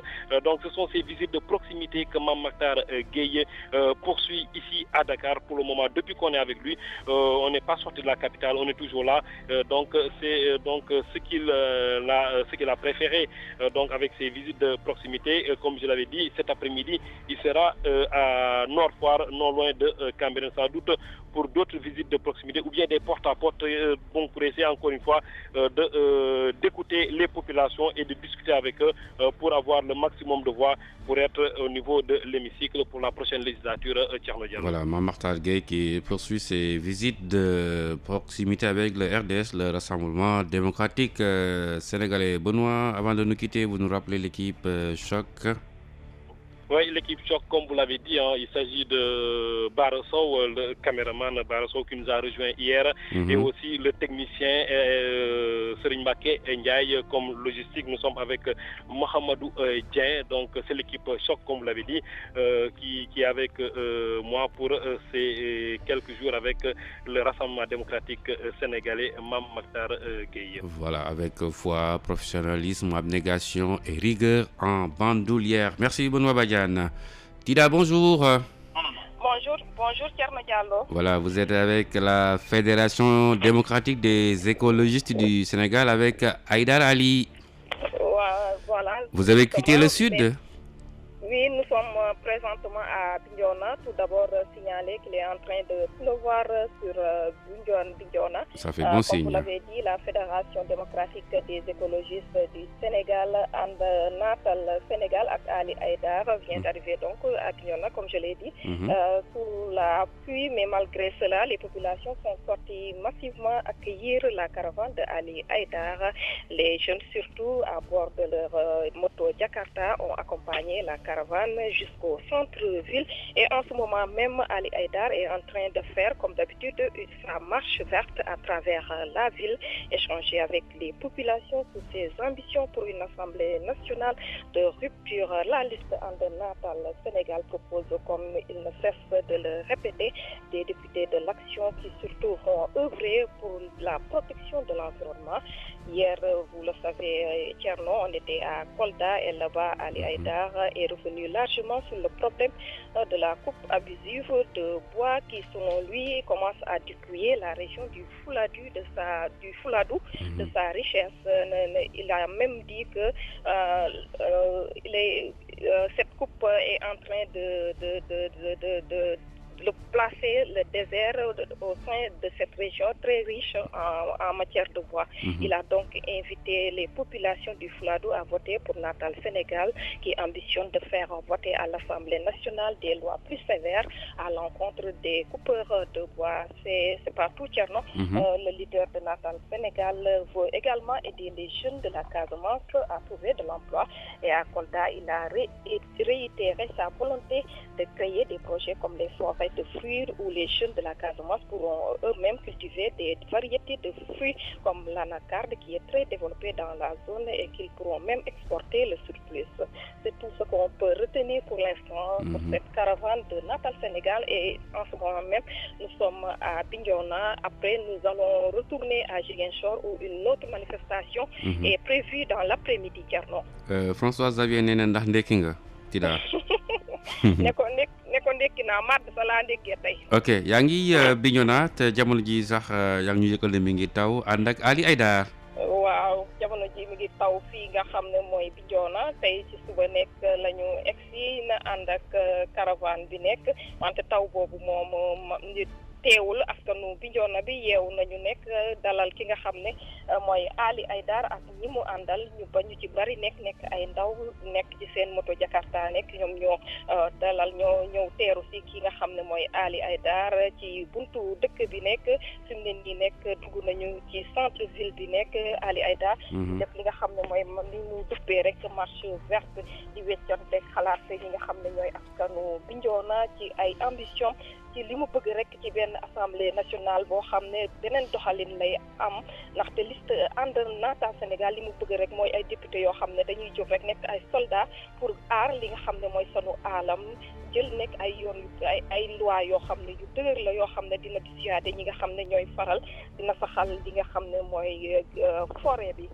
démb nekk Thierno xam nga ne démb ñu ngi woon Kolda foofu nekk Ali Haïdar dafa ñëwaat bu baax ci jafe-jafe bu gën a mag bi nga xam ne moom la région Fouladou di jànkonteel muy li nga xam ne dañuy faral di dagg garab yi di ko jëfandikoo ci gis-gisam nekk loolu buñ ko bàyyiwee rek Fouladou nekk dina doon rek li nga xam ne mooy désert looloo tax nekk fas yéene na taxawal nekk ay loi yoo xam ne yu dëgër la yoo xam ne ku def loolu rek dinañ la teg ay daan yoo xam ne dina décourager ñi nga xam ne ñooy defkatu ñaawteef yooyu looloo tax ne foofu nekk Ali Haïdar ñaax na askanu Fouladou nekk ñu voteel liste Natal Sénégal ndaxte li ñu bëgg rek mooy assemblée boo xam ne dina taxawal ay yoon yu dëgër aar li nga xam ne mooy alam bi aar li nga xam ne mooy ressource halieutique yi aar li nga xam ne moo lépp mu li nga xam ne rek mooy tax ba nit ñi am dëkkin bu mucc ayib jëm ci environnement.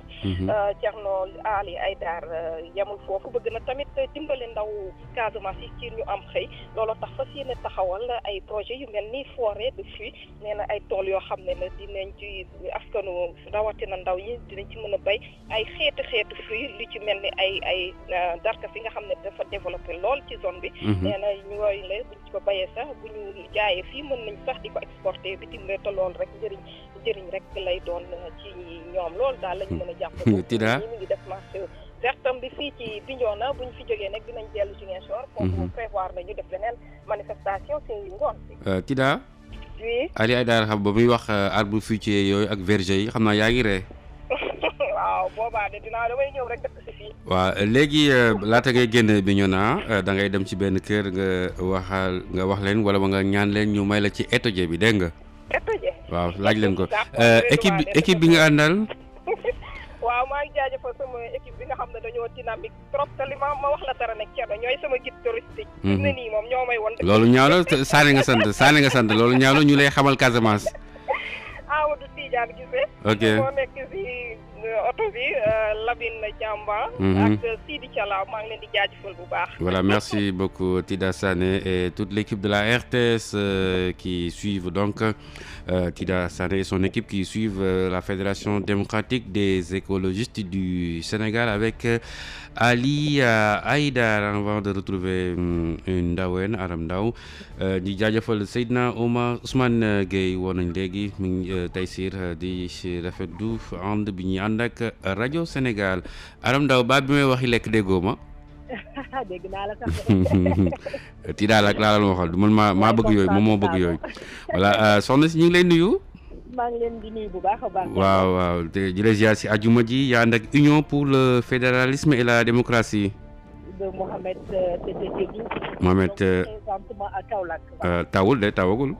ah mais le ciel est menaçant nag. menaçant ok kon ñu ñaan mu taw ñu ñaan yàlla kon mu taw foofu si Saloum à vous.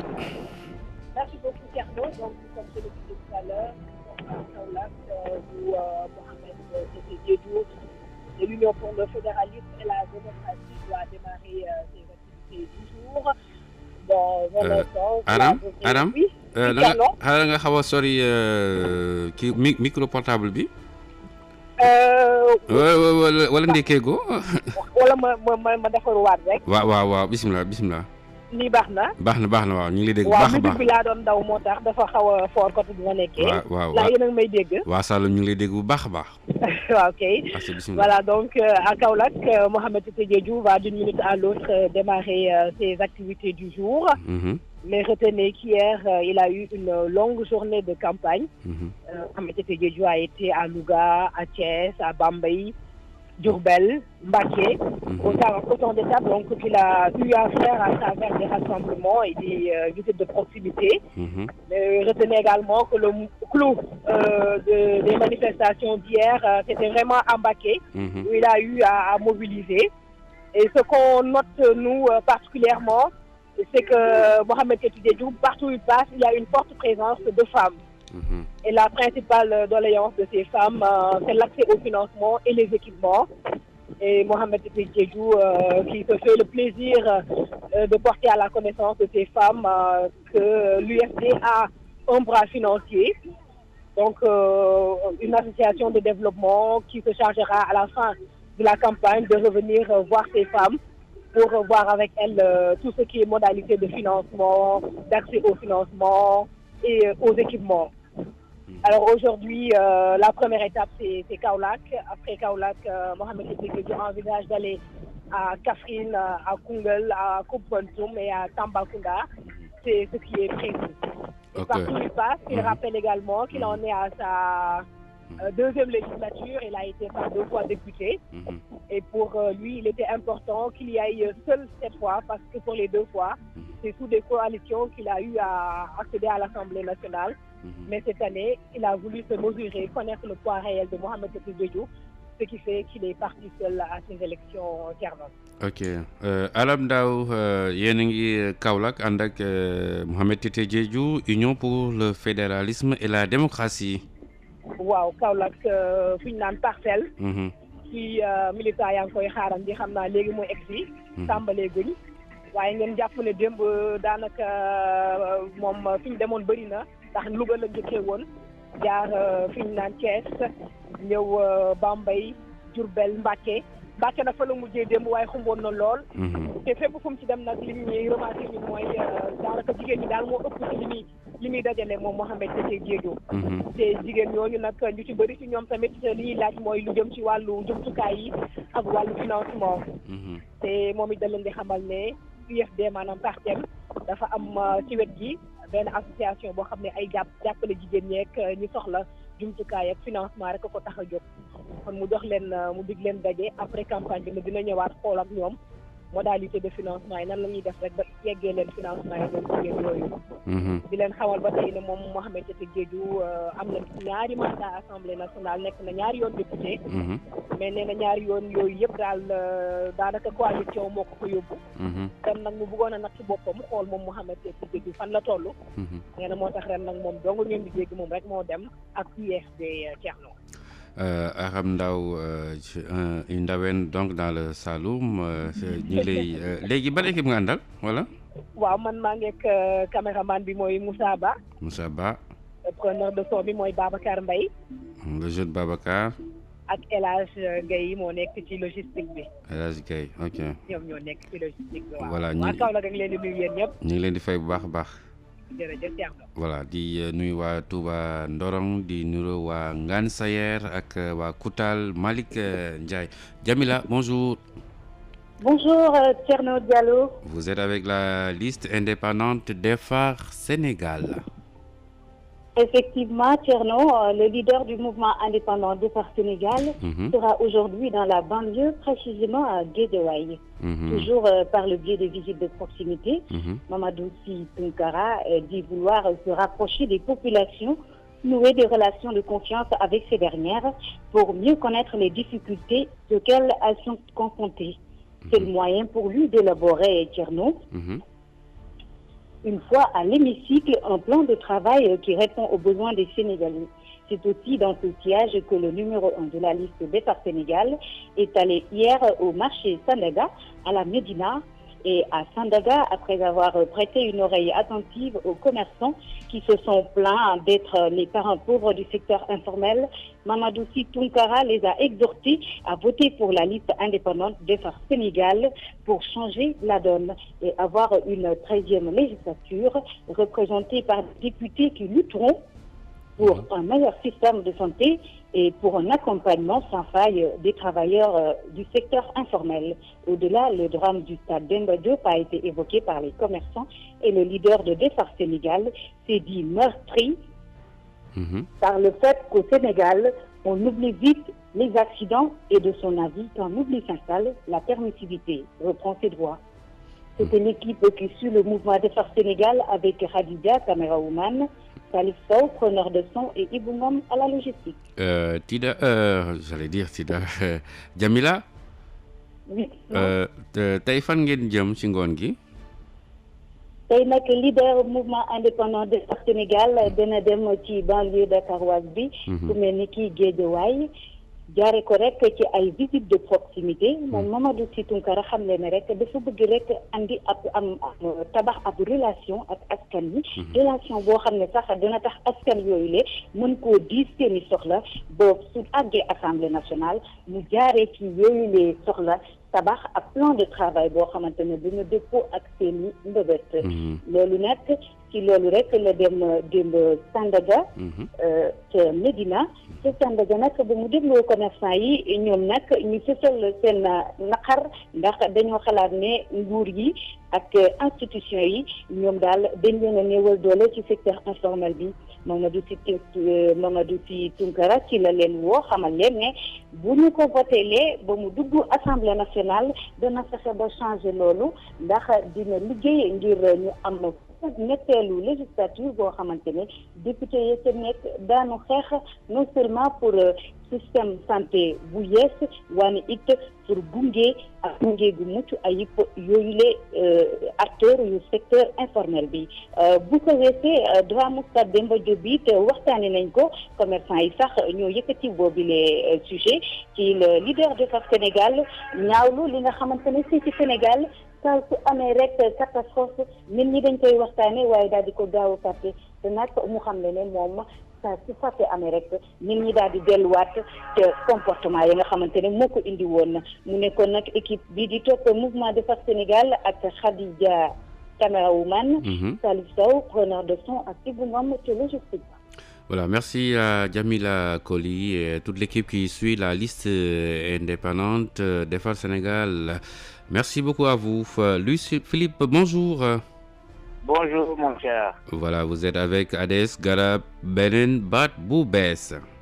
Oui, justement, Thierno, nous sommes encore à Kaolack, mais juste pour décidément, quelques heures. Décidément. Oui, juste pour quelques heures, puisque Ades Garab Benen Bat Boubès doit effectuer ses dernières visites de proximité et de courtoisie auprès des familles religieuses, particulièrement la famille Niassène. Aussitôt après Tcherno, direction Kaffrine, Koungheul, Koumpentoum et Tambacounda. Tout à fait. Donc, pour revenir sur ce qui s'est passé hier, il faut noter qu'il y a eu un contact direct avec les commerçants du marché central de Kaolack. Les derniers ont reçu le bulletin de Benen Bat Boubès et ont promis de soutenir cette coalition. Le docteur Abdoulaye Niane et sa délégation se sont ensuite rendus à Tiki, non loin de Gossas, pour une réunion publique d'information RPI.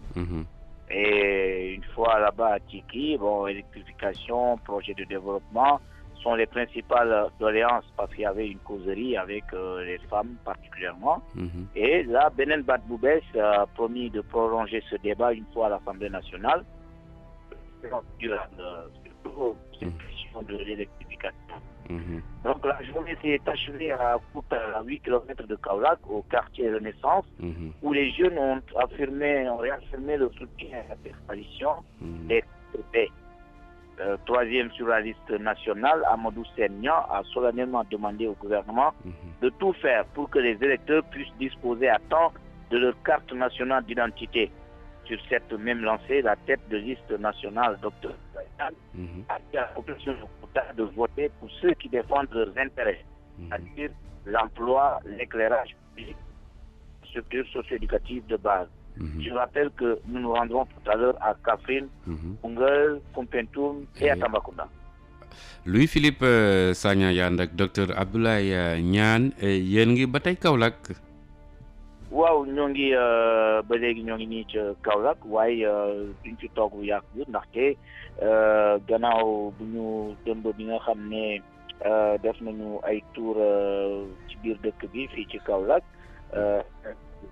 bëgg na ci kanam dem seeti ay famille religieuse ñi nga xam ne ñooy waa famille Niassène vie de courtoisie pour compléter li nga xam ne dëmb wër nañu dëkk bi encore dem nañu ci marché central bu Kaolack te foofu séddale nañu li nga xam ne mooy bulletin bi te waxtaan nañu directement ak commerçant yi wax leen ñoom lan mooy seen projet ñoom waa Benen Bat Boubès ki nga xam ne mooy docteur Abdoulaye Niane ak délégation dem nañu fële ci dëkk boobu ñu naan Tiki national la nekk mooy dem Gossas yoon Gossas waaw bu ñu fa yeggee waxtaan nañu ak askan wi ak jigéen ñi particulièrement lépp lu jëm ci wàllu courant bi ndaxte dëkk boobu amul courant te wax nañu jigéen ñi ñoom bu ñu demee assemblée nationale nañu fexe ba loolu nga xam ne mooy surveillance nañ ko fa wax ak li nga xam ne lépp lu jëm ci formation ak projet de développement ñoom waa Benen Bat Boubès nee nañu bu ñu duggee assemblée dinañ ci andi ay solution lépp li nga xam ne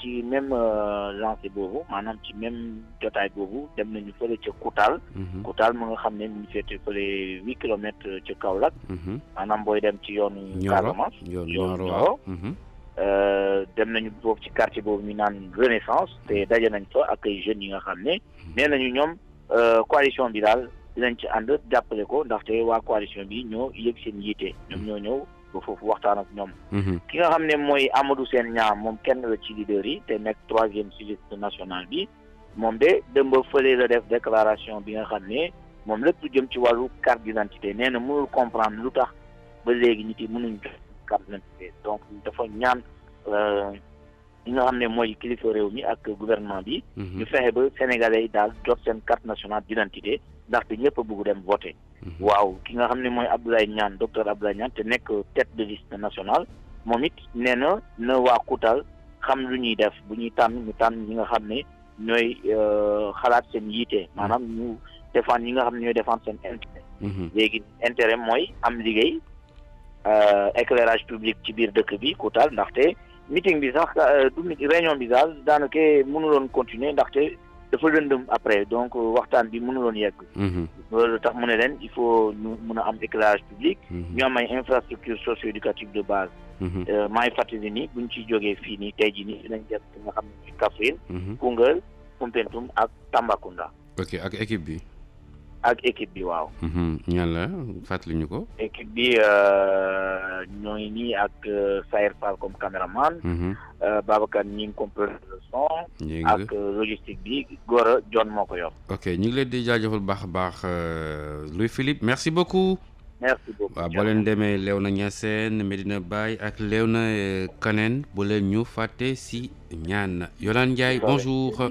Bonjour Clermont.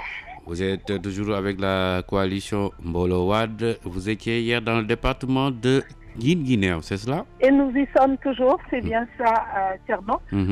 Alors ce matin, Tierno, vous connaissez très bien les vols du côté de la route de Gossas dans Kaolack. Alors nous avons pris là-bas notre petit déjeuner et je peux vous rassurer que nous nous sommes régalés. Alors nous continuons toujours notre route dans le département de Guinguinéo. Aujourd'hui, nous irons dans les localités de Fass, de Ourour et de Khelcom. Sans oublier, bien sûr, peut-être que nous irons aussi jusqu'à Nguelou. Nous n'avons pas encore fait Nguelou, le village natal de Farba Senghor, tête de liste nationale. Alors, hier, nous avons fait les localités de Ndialike, Keur Danga, Limik Tipo, Amchou, Tchamban et Ngagne Hotel. Alors, hier, ce sont ces localités que nous avons faites. Et bien sûr, les populations sont sorties pour accueillir Farba Senghor et sa délégation. Nous avons eu droit à une ambiance des grands jours. Les populations scandaient Farba Farba Senghor député. Alors, Farba y a cru et leur a demandé d'aller récupérer leur carte d'identité de ses amis, bien sûr, pour pouvoir voter la liste Mbolo Wade.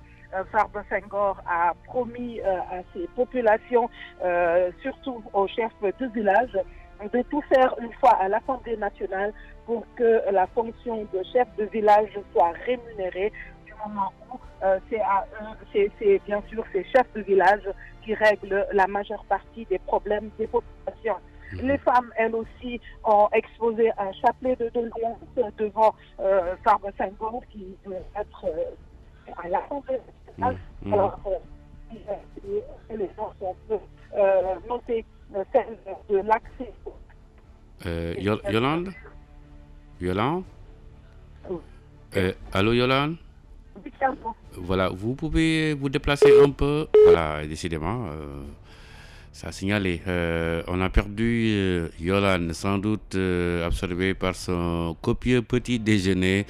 Xam naa ñi sant Diop dinañ la summi. Yolande Ndiaye mi ngi ci département bu Guinguinéo avec coalition Mbolo Wade Farba Senghor di nuyu waa Ourour ak waa Fass di nuyu aussi waa Gossas waa Mbar jëm ci kaw ñoom ñëpp ñu ngi leen di nuyu bu baax a baax. Yolande et revient.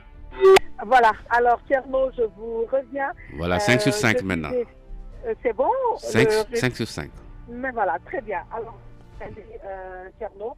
Alors, je disais, bien sûr, parmi les chapeaux de doléances que les femmes ont exposés, on peut retenir, oui. Apparemment, il y a quelques problèmes. Là, vous m'entendez mieux? Très bien, très bien. Voilà, là, vous m'entendez? Oui, c'est bien, c'est bien. Très bien. Alors, on peut y aller encore une fois? Oui, encore une fois. Alors, je disais tout à l'heure, parmi les doléances des femmes, on peut retenir l'accès au financement et bien sûr l'allongement des travaux ménagers. Et Farba Senghor a promis de leur venir en aide. Il a aussi fait acte de ces sociétés en difficulté. Il a demandé à l'État de faire en sorte que ces employés qui étaient dans ces sociétés soient indemnisés parce que simplement ces populations, ces employés et leurs familles sont dans des difficultés incroyables. Alors, Farba Senghor aussi a promis aux jeunes de leur venir en aide en les appuyant, surtout les AEC. Il a aussi promis de réfectionner le lycée de Guinguinéo et bien sûr d'agrandir l'école primaire. Farba Senghor aussi a dit une fois à l'Assemblée nationale qu'il essaiera de mettre sur la table une loi pour que cette eau, bien sûr, du côté de Kaolack, vous n'êtes pas sans savoir qu'il y a une eau salée, qu'on puisse la désaliniser. Voilà, j'y arrive, Tcherno, et que les populations puissent boire elles aussi de l'eau potable sans pour autant être exposées à certaines maladies comme les tensions et bien sûr les maladies cardiovasculaires. vasculaire Thierno. Alors pour le moment, nous sommes encore en route, nous sommes à Nguédjitib et nous allons continuer notre route d'un moment à l'autre Thierno. Yolande Ndiaye ànd ak coalition Mbooloo Wade ak Farba Senghor di fàttali ni kon yéen a ngi foofu ca ba tey ci département bu Guinguinéo. waaw ñun nag ñu ngi ci département Guinguinéo Thierno waaye ñun nag riipañuñu waaye it taaguwuñu. dañuy daal di temp ndànk rek daal di nekk ci suñu yoon. moo tax tey suba nag bi ñu xëyee daal di nekk wuti ji doole dem ca bool ya fale ca croisement ba ca Kaolack ba. daal di wuti ji nag lu ñu ndekkee nag te macha allah. ndekki bi moom tubaab fakkaal la xam naa ne bool yi moom. Njóobeen yaa ngi déglu.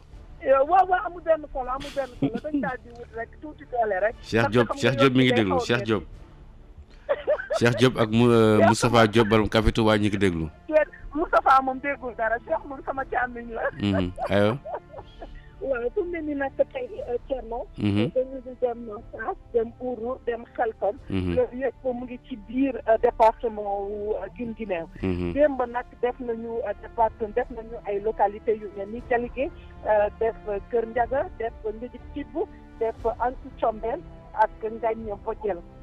foofu nag ki nga xam ne moo di Farba Senghor bi nga xam ne mu ngi wut ndax mën a nekk député nee na nag na population yi génn dem jëli ji seen i ay carte d'identité ndaxte loolu mooy tax ñu mën ko voter ba mu mën a toog nag ci biir assemblée daal di faj seen i ay soxla nee na ñi nga xam ne ñoo di chef de village yi moom daal dina def kéemtulaay kattanam ba nga xam ne dinañ leen fay par weer ndaxte ñoom faj soxla population yi te loolu jaadu na ñu leen di ci fay ñi nga xam ne nag ñoo di jigéen ñi ñoom nag nee nañ Farba Senghor sonn nañu te Farba nee na leen moom tamit dina leen dimbali nee na nag lu mel ni ay accès au financement ak ñoom i seen dana def lépp li nga xam ne dina ko mën a fa ñu ak seen aajo li nga xam ne nag moo di seen jafe-jafe ci liggéey bi nee na moom tamit boobule coono dina xool naka lay def ba mën cee jàppale jigéen ñi xale yi nag moom nee na leen dina leen jàppale rawatina ASC yi ndaxte nag ñëpp xam nañ ne ñu ngi ci vacances ASC yi nag day daal di jolli ak li nga xam ne moo di nawetaan yi moom nag nee na dina leen jàppale école bi nag li nga xam ne moo di collège bi nee na dina ko rénover réhabiliter ko li nga xam ne nag moo di école bi primaire bi nee na moom dina def lépp ba ñu daal di ko agrandir loolu daal fu mu ne nii moom jàpp na ko waaye nag nee na leen it nañ góorgóorlu rek te dem jëli ji ko parce que fu mu ne nii nag Farba Senghor li ma fàtte wax sax ci nasaraan moo di moom nee na gëm na ne dina am majorité assemblée nationale ba tax na nag foofu ñu daal di partager pouvoir bi comme ça moom ci diiru ñaari at dana mën a nekk premier ministre nee na nag bu boobaa nag géwul naa ngi ne géwul sax Guinguinéo dana xam ne ni doomam moo daal di falu tey nag fu mu ne nii ñu ngi ci yoon bi ñu ngi daal di continuer suñu yoon daal di duggaat rek ci biir village yi daal di dem saafonteeg nit ñi moom mu saafonteeg nit ñi daal di leen ñaan nag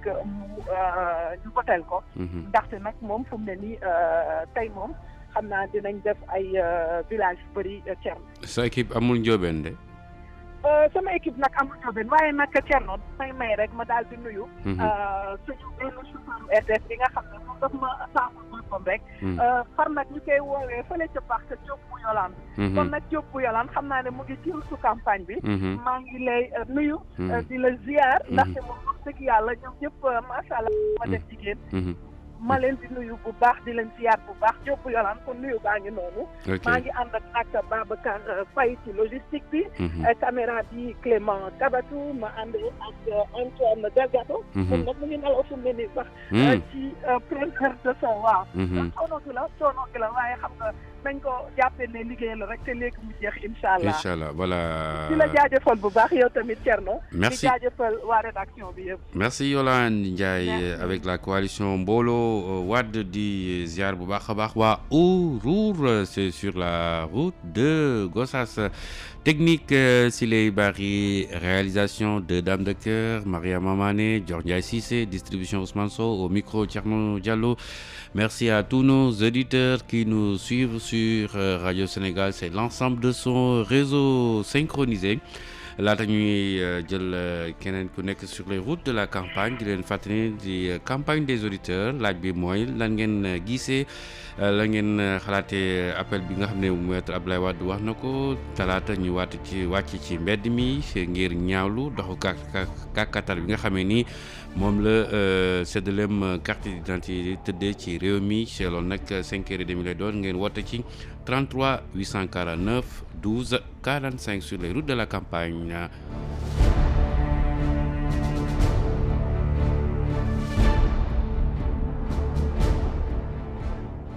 Voilà, on embarque Aïssatou. Aïssatou, bonjour. Bonjour, Tierno.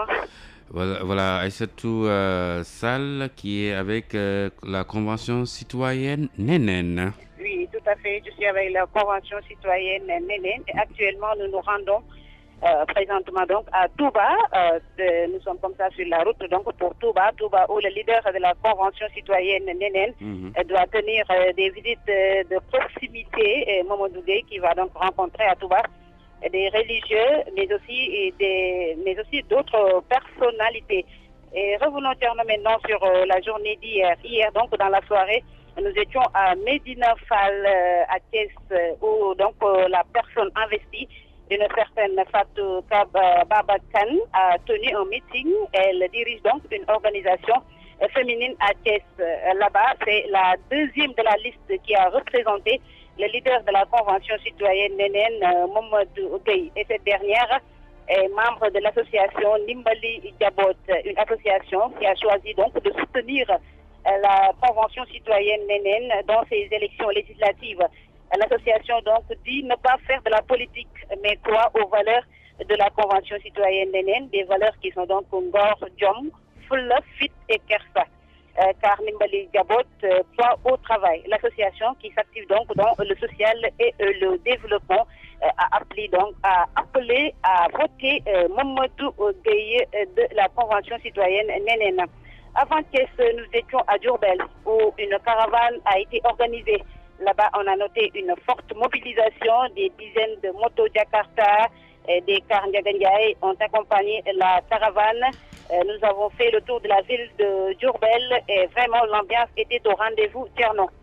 À Bambaye, le leader de la convention était à Mekhe Lambaye, comme je vous l'avais dit hier, et environnant. Il a visité 5 villages où il a rencontré des notables, des religieux et surtout des femmes. Et ensemble, ils ont discuté, ils ont parlé donc de leur véritable préoccupation. Et ces localités ont surtout besoin des routes pour pouvoir écouler leurs produits parce que ces localités sont trop enclavées. Il se trouve que grâce aux leaders donc, de la Convention citoyenne Nénène, les femmes de certains de ces villages ont pu donc subir des formations, teinture, formation de produits, de transformation donc de produits céréaliers, entre autres. C'est pourquoi elles l'ont beaucoup remercié et ils se sont fortement donc mobilisés. Et à chaque étape, il y avait une délégation de femmes qui l'attendaient pour un accueil digne de ce nom.